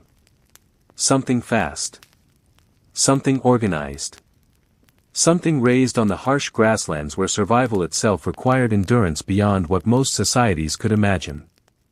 And somewhere across medieval Eurasia, nervous guards standing atop city walls kept staring toward the eastern horizon wondering if the stories were true.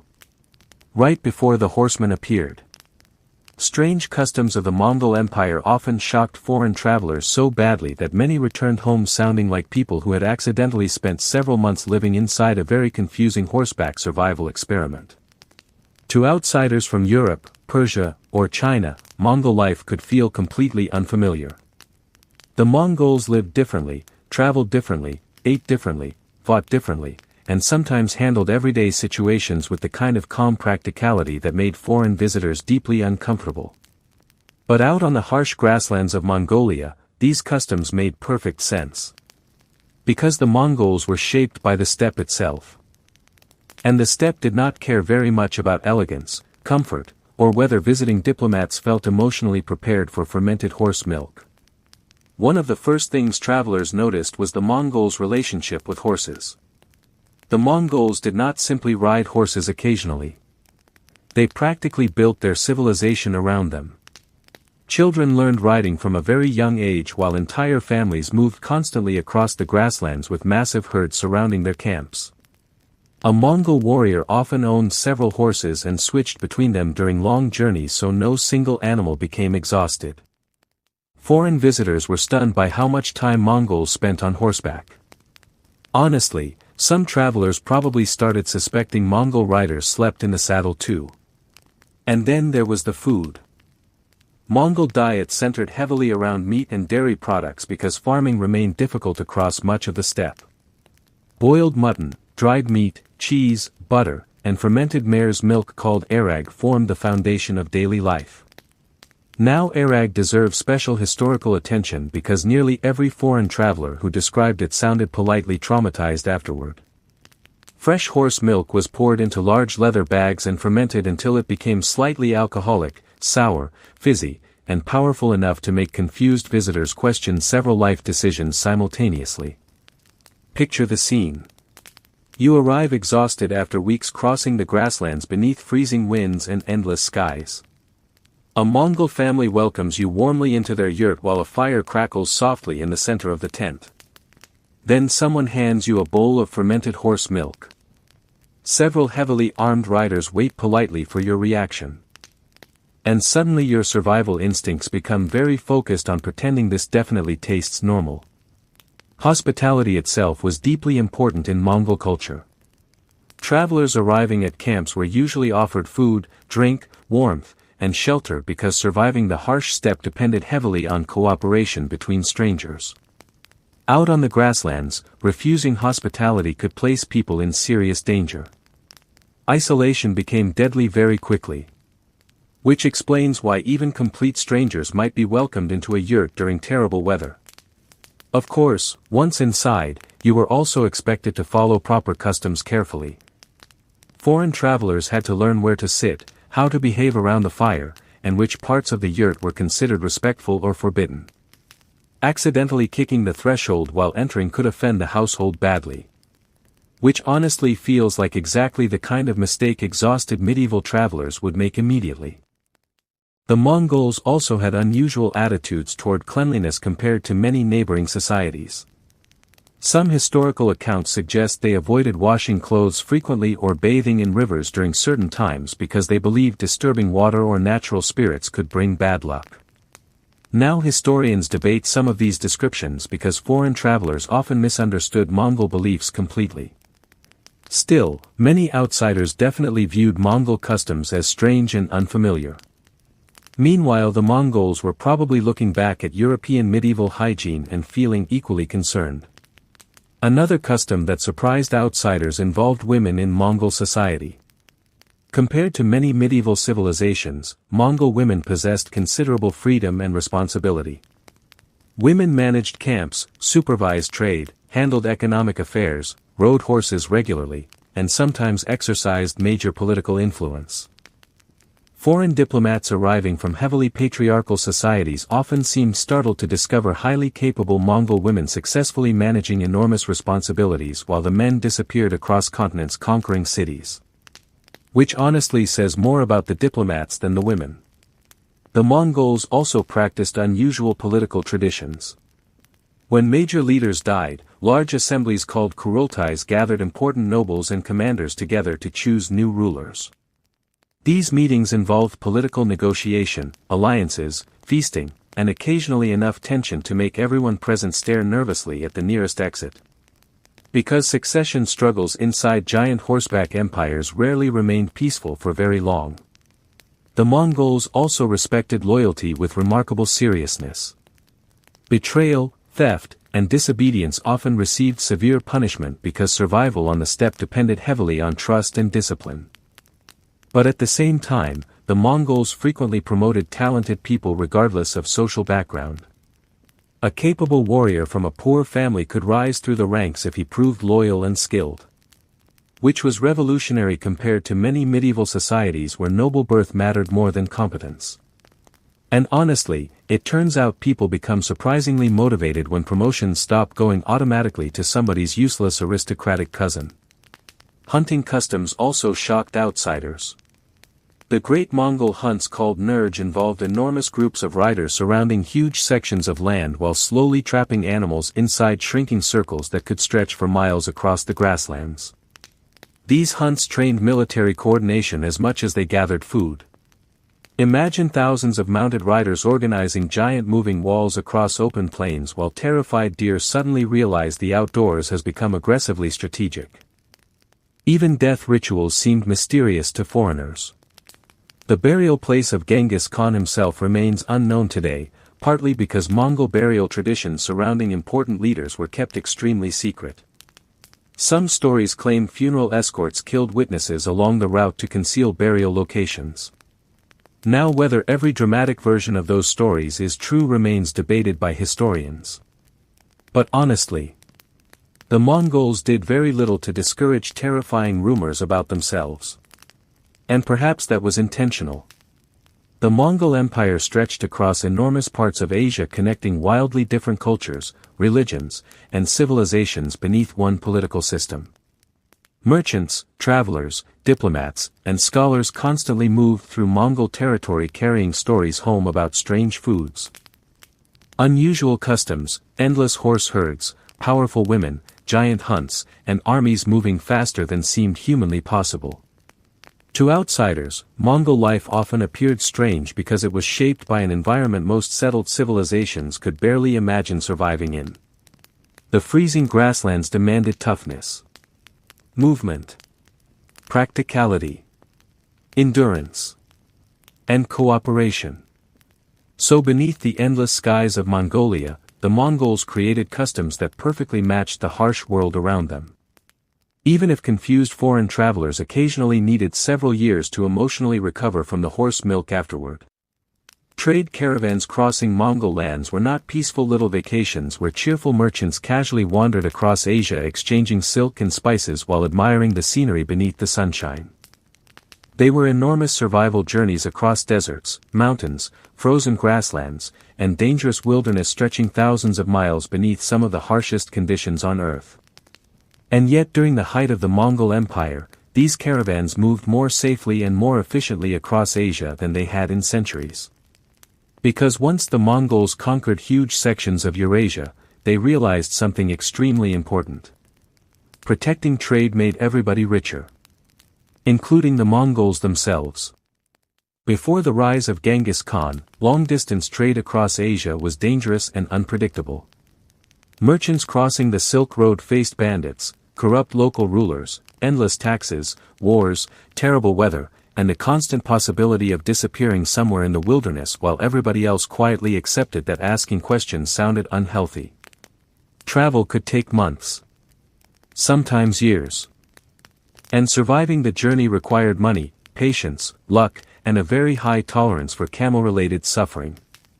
Then the Mongols united enormous territories beneath one empire stretching from China across Central Asia toward the Middle East and Eastern Europe. Suddenly many of the old borders between kingdoms disappeared.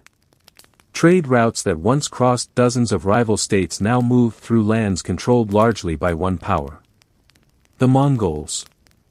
And unlike many rulers before them, the Mongols protected merchants aggressively because trade caravans brought taxes, wealth, luxury goods, information, and political connections flowing across the empire continuously. Which honestly showed surprising economic intelligence for a civilization most famous for terrifying cavalry charges.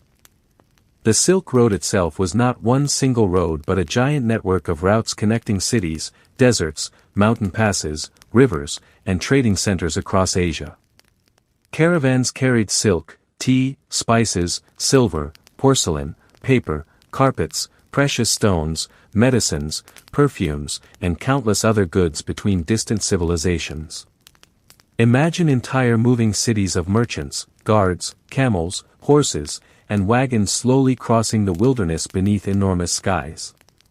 Now imagine doing all of that without modern maps, engines, weather forecasts, or reliable bathrooms.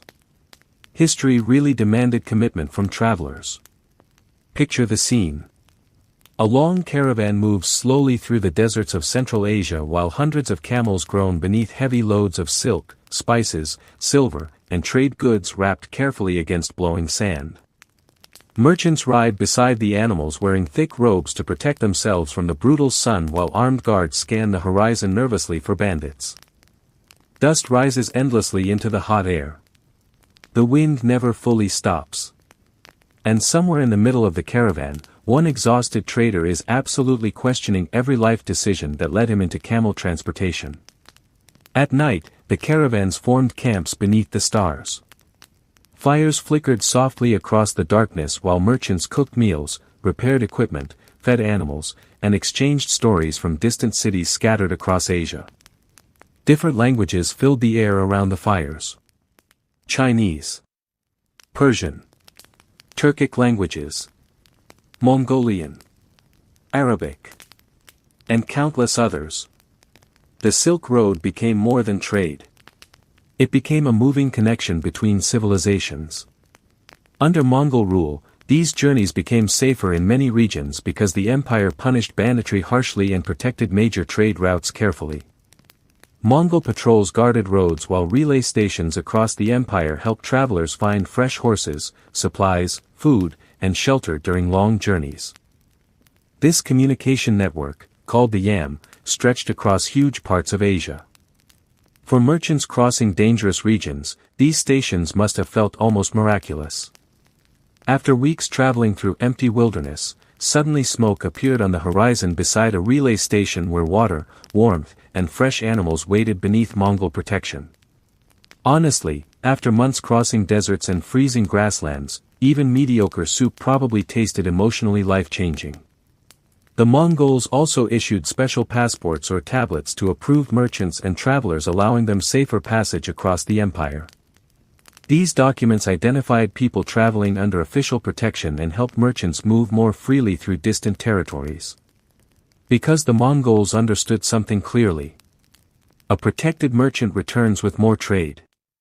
A robbed merchant does not return at all. And trade caravans carried more than goods. They carried ideas, religions, technology, stories, diseases, scientific knowledge, artistic styles, and news from distant parts of the world. Paper-making techniques spread westward. Scientific ideas moved eastward. Travelers shared information about unfamiliar cultures, cities, rulers, and inventions across enormous distances. The Mongol Empire connected places that had rarely communicated so directly before. And somewhere deep in medieval history, exhausted traders from completely different civilizations were probably all sitting around the same campfire complaining about camel smells together. Even famous travelers crossed Mongol lands during this period. Marco Polo journeyed through Asia beneath Mongol rule and later described enormous cities, trade networks, and the wealth of the empire to audiences back in Europe. Whether every single detail of his stories was perfectly accurate remains debated. But one thing was absolutely real. The Mongol Empire transformed long-distance trade. Of course, the journey remained dangerous despite Mongol protection. Deserts could kill travelers through thirst and heat. Snowstorms trapped caravans in mountain passes. Disease spread easily along crowded trade routes. Animals collapsed from exhaustion. Supplies ran low. And honestly, camels themselves probably spent most of the journey judging humanity silently. But compared to earlier centuries of constant warfare and fragmented political control, Mongol rule created remarkable stability across huge sections of Asia.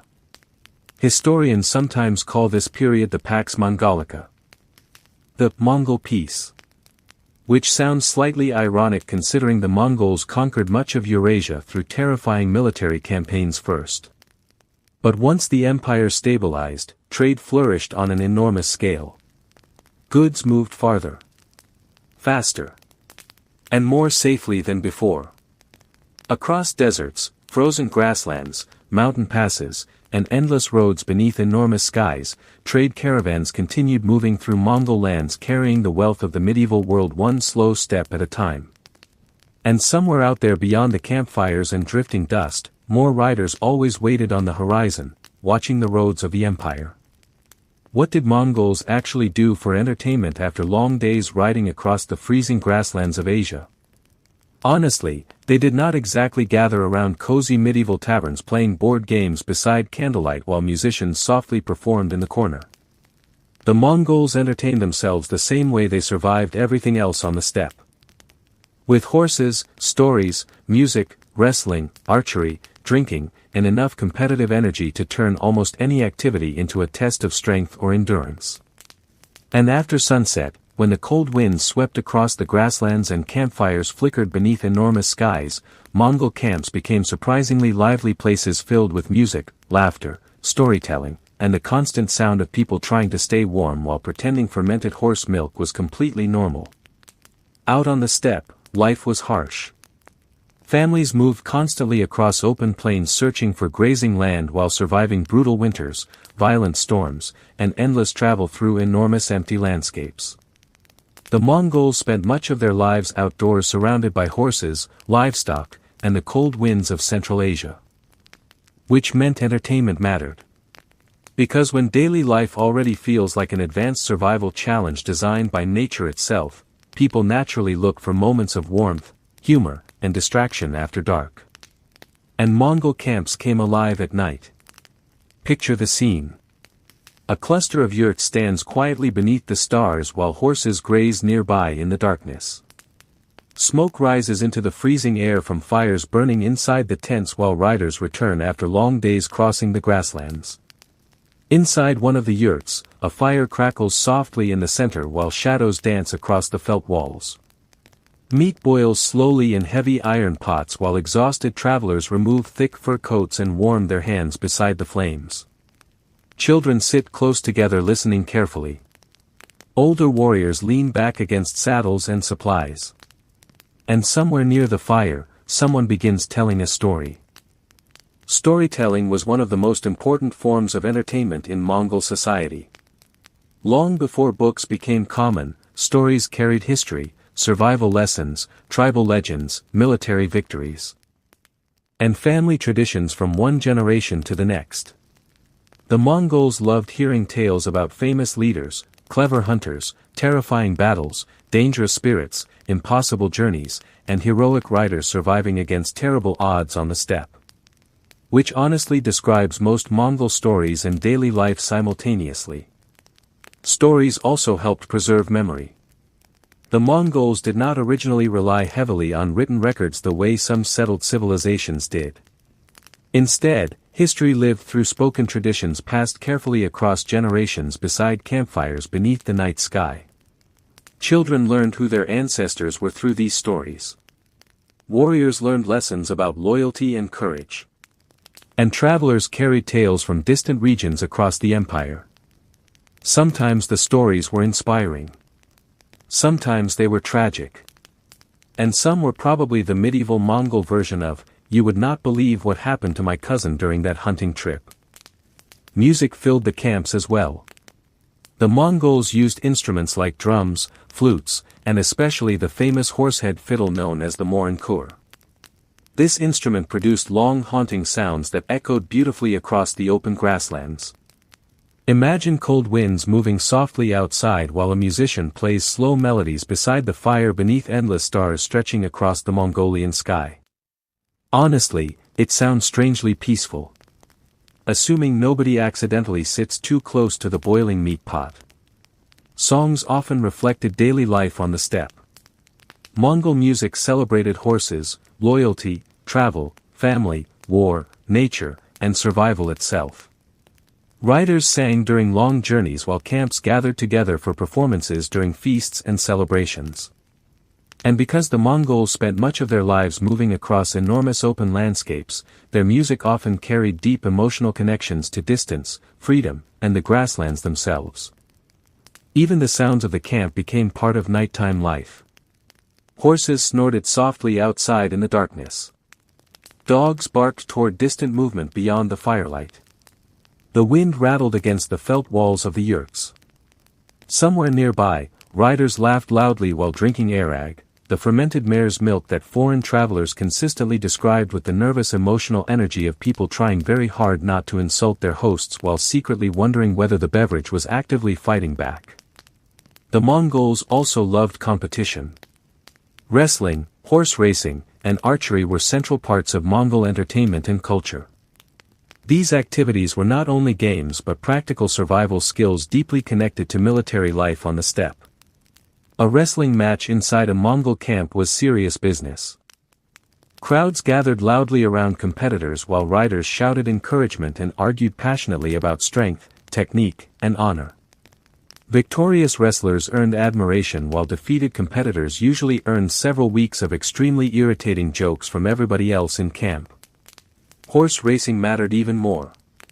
The Mongols admired skilled riders enormously, and races across the open grasslands became major events during festivals and gatherings. Riders thundered across huge distances while spectators watched beneath enormous skies filled with drifting dust and pounding hooves. And naturally, archery competitions appeared everywhere too. Because when your civilization conquers much of Eurasia using mounted bows, eventually target practice becomes both entertainment and mild national obsession. Even powerful leaders participated in these traditions. Genghis Khan himself grew up inside this world of storytelling, competition, music, and campfire gatherings beneath the harsh skies of Mongolia. Later Mongol rulers continued hosting enormous feasts filled with musicians, performers, wrestlers, riders, and storytellers from across the empire. As the Mongol Empire expanded across Asia, entertainment inside the camps became even more diverse. Musicians, dancers, travelers, and performers from conquered regions brought new traditions into Mongol society while trade routes connected distant cultures beneath Mongol rule. Yet despite the enormous size of the empire, many older steppe traditions remained deeply important. Because no matter how far Mongol armies traveled, no matter how many cities they conquered, life still returned each night to the warmth of the campfire. To stories shared beneath the stars. To music drifting softly across the grasslands. And to the endless sound of horses breathing quietly in the darkness beyond the firelight. 1,000 horses thundered across the frozen grasslands, dust and snow mixing into the air like a storm that had learned how to ride. And somewhere inside that moving chaos, the capital of an empire was also moving. There were no stone walls. No fixed throne room. No single city that stayed still long enough to be called a capital in the usual sense. Because in the world of Genghis Khan, power did not sit in one place. It traveled. The royal camps of the Mongol Empire were not built. They were assembled, dismantled, and rebuilt again across the endless steppe like living machines made of felt, wood, leather, iron, and disciplined movement. When the great Khan moved, everything moved with him. Tens of thousands of people followed his court across the grasslands. Warriors rode in organized formations ahead and behind the main camp. Messengers galloped constantly between units carrying orders that kept the entire system functioning like a single coordinated organism. Wagons creaked under supplies. Horses shifted restlessly in vast herds. Smoke rose from countless portable fires spread across the moving settlement. From a distance, it must have looked less like an army and more like the entire horizon had started migrating. Inside this moving world, the Khan's personal camp was carefully organized. His large portable yurt, built from wooden frames and thick felt coverings, served as the center of authority.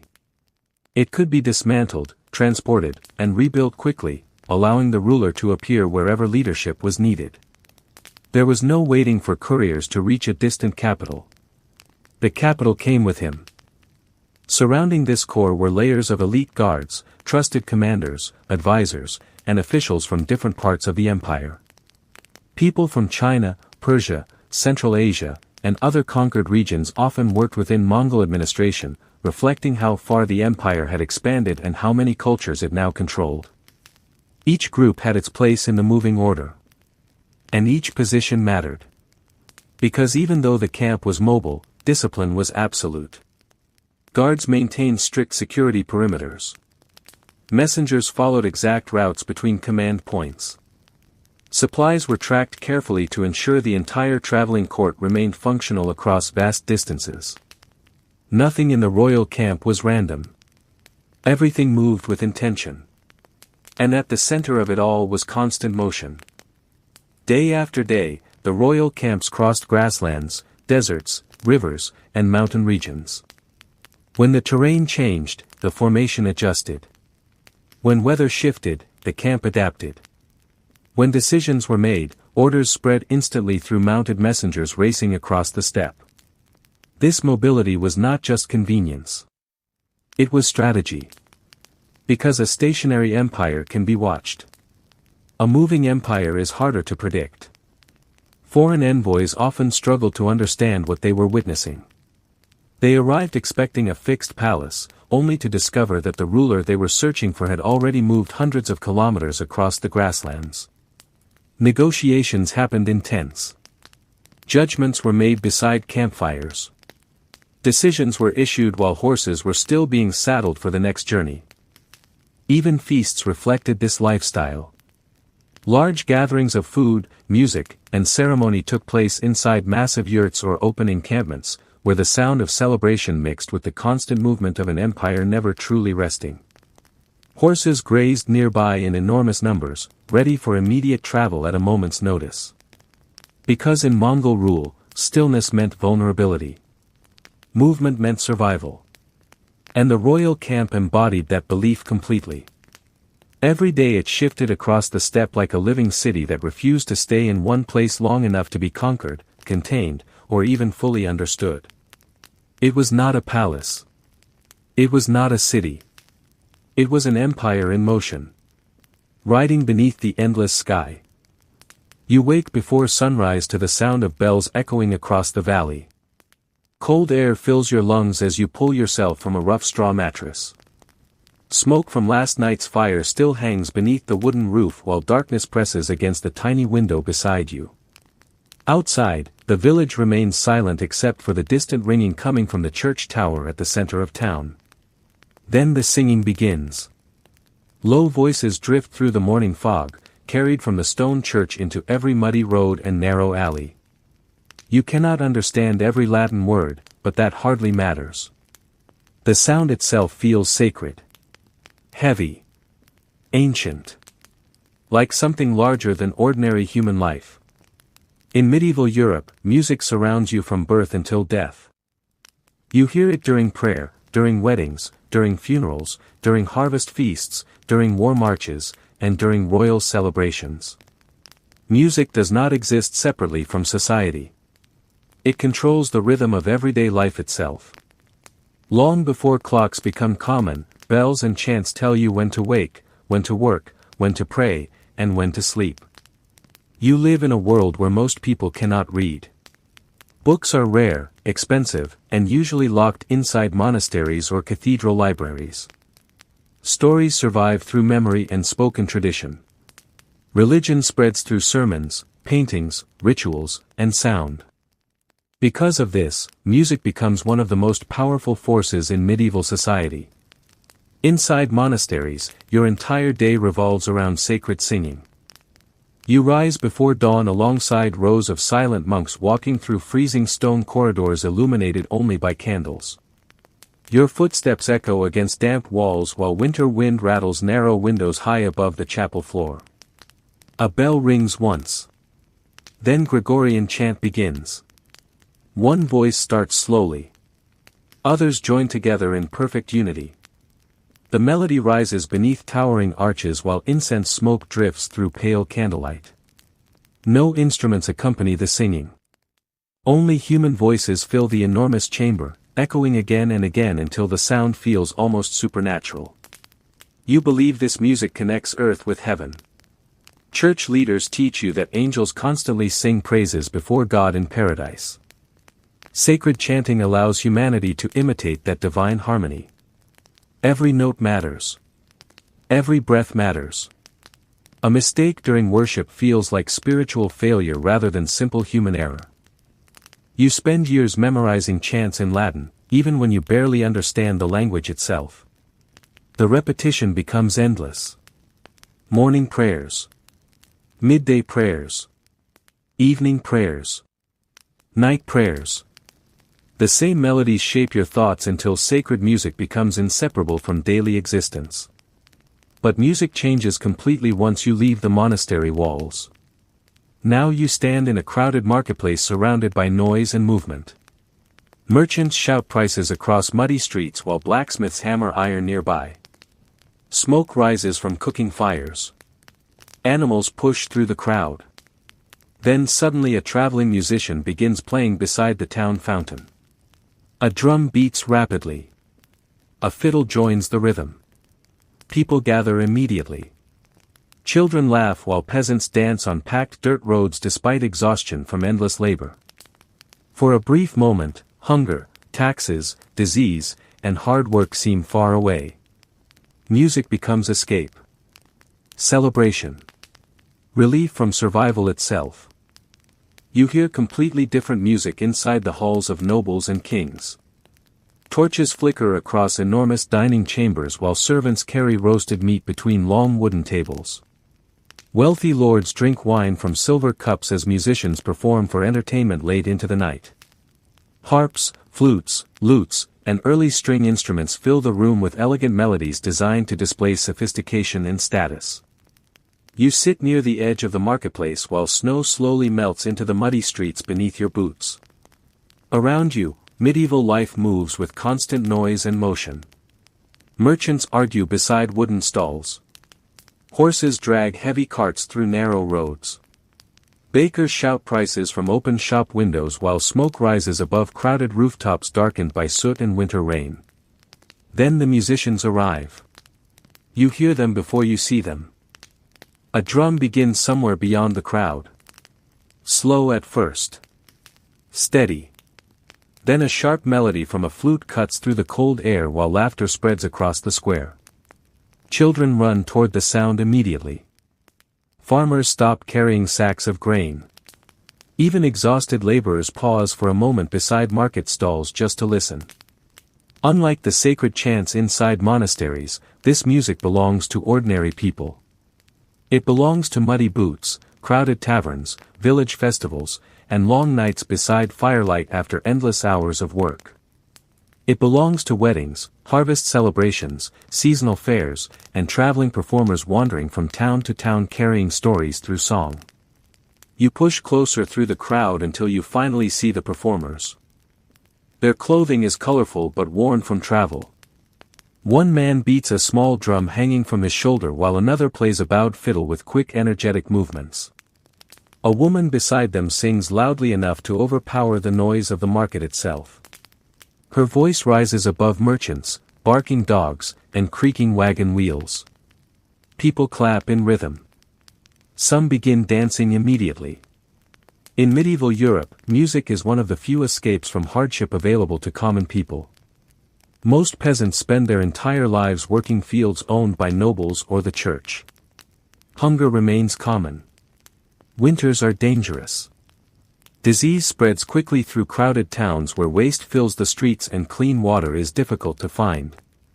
Many people die young. But during festivals, music transforms society completely. For a few hours, strict social boundaries soften. Farmers dance beside craftsmen. Children chase performers through crowded streets. Ale flows freely inside taverns lit by torchlight and roaring fires. The sound of drums and pipes continues late into the night while entire villages celebrate religious holidays, successful harvests, royal weddings, or military victories. You feel the energy spread through the crowd as dancers stamp their feet against frozen ground. The rhythm is fast now. Simple. Easy for everyone to follow. This matters because most medieval music survives through memory rather than written notation. Songs pass from one generation to another orally. A melody heard during childhood may still be sung decades later by people who never learned to read or write. Traveling musicians become especially important because they carry news and stories across enormous distances. You watch one performer step forward while the others quiet their instruments. The crowd gathers closer immediately because everyone recognizes what comes next. A story song. The musician begins singing about a famous battle fought years earlier between rival lords.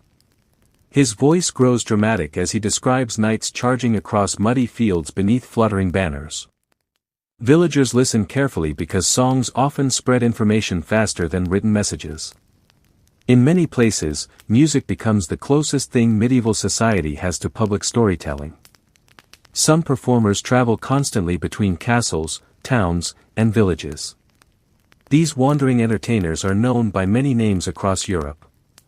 Troubadours in southern France sing poetry about love, honor, and courtly romance. Minstrels entertain noble courts with heroic tales and humorous performances.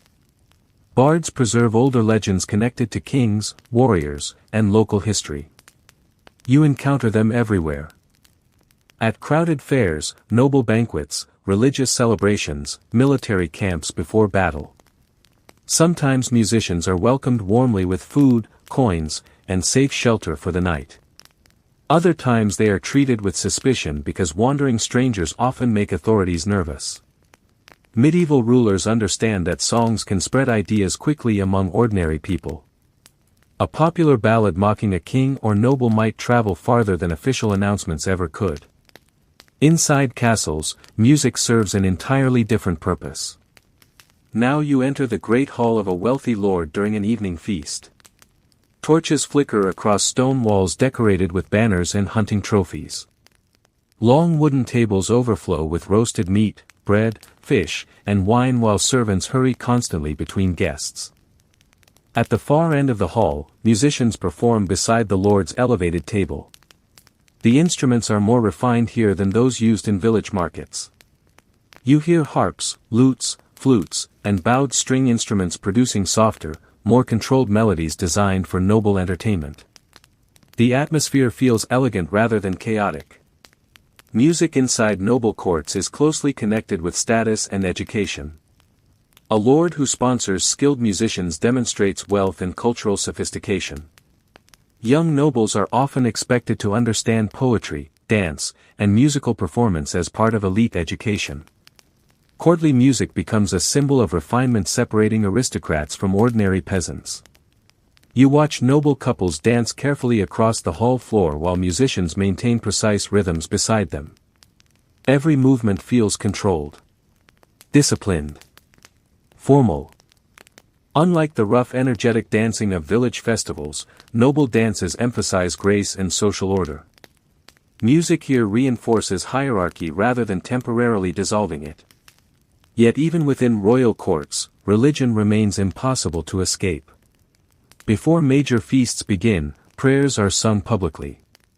During important Christian holidays, sacred hymns echo through castle chapels while rulers display their devotion before nobles and servants alike.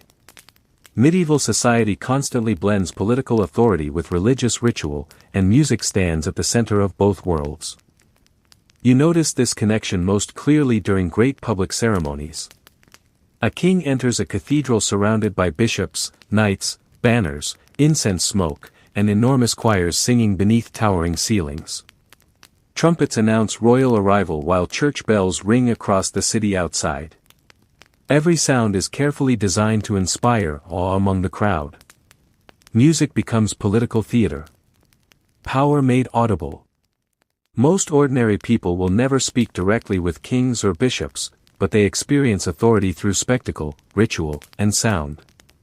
The combination of sacred chanting, ringing bells, and ceremonial instruments creates emotional impact far stronger than spoken commands alone. Even warfare possesses its own music. You march beside soldiers moving through rain and mud toward distant battlefields. Drums maintain marching rhythm while horns and trumpets communicate orders impossible to hear during combat. Military music controls movement, signals attacks, and strengthens courage before violence begins. The sound matters because fear spreads quickly among armies. A strong drumbeat keeps soldiers organized. A trumpet blast signals advance. Victory songs after battle celebrate survival while reinforcing loyalty to rulers and commanders. Yet not all medieval religious leaders trust secular music. Some church authorities worry that lively dancing and popular songs encourage sinful behavior, drunkenness, and moral disorder.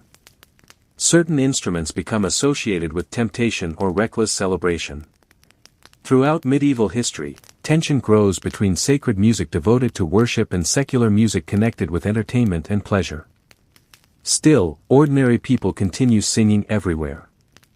You hear workers singing together while harvesting crops beneath summer heat. Sailors chant rhythmic songs while pulling ropes aboard trading ships. Women sing quietly while spinning wool beside firelight during winter evenings. Pilgrims traveling long distances toward holy sites perform hymns together along dangerous roads. Music helps people endure exhaustion. It helps preserve memory. It transforms repetitive labor into shared rhythm and shared experience. Inside medieval universities, scholars begin studying music mathematically as well as spiritually. Influenced by ancient Greek ideas, educated thinkers believe musical harmony reflects numerical perfection hidden within creation itself. Certain combinations of sound are considered naturally beautiful because they mirror divine order established by God. This belief influences church architecture, philosophy, and even science. Music is no longer viewed only as entertainment or worship. It becomes evidence that the universe itself possesses structure and meaning. Meanwhile, new musical developments slowly emerge across Europe. By the later medieval centuries, composers experiment with multiple vocal lines sung simultaneously. This creates early polyphonic music far more complex than older Gregorian chants. Cathedrals become centers of innovation where choirs test elaborate harmonies echoing beneath immense stone ceilings. The sound changes dramatically. Music grows richer. More layered. More emotionally powerful. You stand inside a great cathedral listening as several vocal melodies rise together through colored light pouring from stained glass windows high above. The effect feels overwhelming. Ancient sacred traditions remain present, but medieval music is evolving into something larger and more sophisticated than before. Outside the cathedral, however, ordinary life continues much as it always has. Peasants still labor endlessly. Travelers still carry songs between villages. Children still learn melodies from parents beside evening fires. Bells still govern daily existence. And across Europe, from isolated monasteries to crowded royal courts, music continues shaping faith, celebration, memory, and social order in ways medieval people can scarcely imagine living without. Night falls slowly over the medieval city. Rainwater glistens along uneven stone streets while torchlight flickers against crowded buildings leaning dangerously over narrow alleys. Tavern windows glow through drifting smoke. Somewhere in the distance, church bells announce the final prayers of the evening while voices from drunken celebrations echo through the darkness. You walk through the city listening carefully, and everywhere you go, music follows. Not always loudly. Not always beautifully. But constantly. A mother hums softly while putting her child to sleep inside a tiny wooden home. Sailors sing together near the river docks while unloading cargo beneath cold moonlight. In a nearby tavern, exhausted workers crowd around musicians playing fiddles and drums beside roaring fires. Further uphill, inside the cathedral dominating the city skyline, monks prepare for night prayers beneath endless rows of candles. Music never truly disappears from medieval life. It fills the spaces between labor, religion, celebration, fear, and survival itself.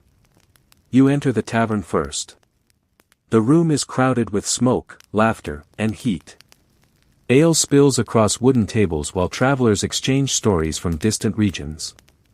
The smell of roasted meat mixes with wet wool and burning firewood. At one corner of the room, musicians perform loudly enough to overpower the chaos surrounding them. A drummer controls the rhythm. A flute cuts sharply through the noise. A string instrument hums beneath the melody while people clap along without hesitation. Unlike sacred church music, tavern songs feel immediate and alive. The melodies move quickly. The lyrics are easy to remember. Many songs are humorous, mocking greedy nobles, foolish priests, dishonest merchants, or unlucky lovers. Others tell stories of war, betrayal, adventure, or impossible romance. You notice how quickly everyone joins the performance. In medieval society, music is rarely separated between performer and audience. Ordinary people sing constantly because songs are shared experiences rather than distant spectacles. A melody learned during childhood spreads naturally through families, villages, and travelers moving between regions. No written lyrics are needed. Memory carries everything. This oral tradition preserves thousands of songs across Europe, though many eventually disappear forever because nobody records them permanently. Countless medieval melodies vanish into history after generations of singers die. Yet some survive long enough to influence entire cultures. You hear this influence most clearly among traveling performers moving from kingdom to kingdom carrying stories through music. Troubadours in southern France become famous for poetic songs celebrating courtly love, loyalty, and noble ideals. Their performances shape aristocratic culture throughout Europe. Noble courts compete to attract skilled musicians because music now symbolizes intelligence, refinement, and prestige. Inside castles, musical performance becomes deeply connected with political image. You stand once again within a royal hall illuminated by hundreds of candles during a winter feast. Rich fabrics cover stone walls while servants carry silver dishes toward long banquet tables. Musicians perform beside the ruler's throne, carefully watching noble reactions while maintaining elegant melodies throughout the evening. Every detail matters. The quality of the musicians reflects the ruler's wealth. The sophistication of the performance reflects the court's cultural importance. Foreign visitors judge kingdoms partly through ceremonies, feasts, and artistic display. Music therefore becomes diplomacy as much as entertainment. A powerful king must appear civilized, educated, and favored by God. Grand musical performances help create that image before nobles, ambassadors, and rival rulers. But outside noble halls, medieval life remains harsh for most people. Winter famine still threatens villages after poor harvests. Disease spreads rapidly through overcrowded towns where waste pollutes streets and water supplies. Wars destroy farms, burn homes, and force thousands into poverty. During these difficult years, music often becomes emotional survival. You see this during religious processions moving through plague-stricken cities. Church bells ring slowly while crowds follow priests carrying crosses and sacred relics through muddy streets. Voices sing prayers asking God for mercy, protection, and healing. Many medieval people believe music possesses spiritual power capable of influencing divine judgment itself. During times of fear, communities sing together not only for comfort, but because they truly believe sacred sound can defend society against disaster. You witness the same emotional power during funerals. Candles surround the body while mourners gather inside cold churches listening to slow chants echo beneath stone ceilings. The music feels heavy and mournful, designed to remind listeners about mortality, sin, and eternal salvation. Medieval Christianity focuses intensely on death because life expectancy remains short and unpredictable. Music helps people confront that reality. The same voices heard during baptism eventually return during burial rites years later. From birth until death, sacred sound follows every stage of existence. Yet despite constant hardship, medieval Europe also experiences moments of extraordinary celebration. You arrive at a midsummer festival just beyond the city walls where villagers gather beneath colorful banners and bonfires stretching late into the night. Drums thunder across open fields while dancers spin in circles beside musicians playing pipes and fiddles. Children race between food stalls. Young couples dance together beneath torchlight. Old men sing songs remembered from decades earlier. For a brief moment, social divisions weaken beneath collective celebration. You arrive at a midsummer festival just beyond the city walls where villagers gather beneath colorful banners and bonfires stretching late into the night. Drums thunder across open fields while dancers spin in circles beside musicians playing pipes and fiddles. Children race between food stalls. Young couples dance together beneath torchlight. Old men sing songs remembered from decades earlier. For a brief moment, social divisions weaken beneath collective celebration. Farmers, craftsmen, merchants, and travelers move together through shared rhythm and shared emotion. This communal experience matters deeply in medieval society because daily life is normally defined by rigid hierarchy. Kings rule over nobles. Nobles control peasants. Church authorities influence nearly everyone. Music during festivals temporarily creates unity across these divisions, even if only for a single evening. But medieval music itself continues evolving rapidly. By the later Middle Ages, cathedrals and universities become centers of musical innovation. Composers experiment with increasingly complicated harmonies involving multiple vocal lines performed simultaneously.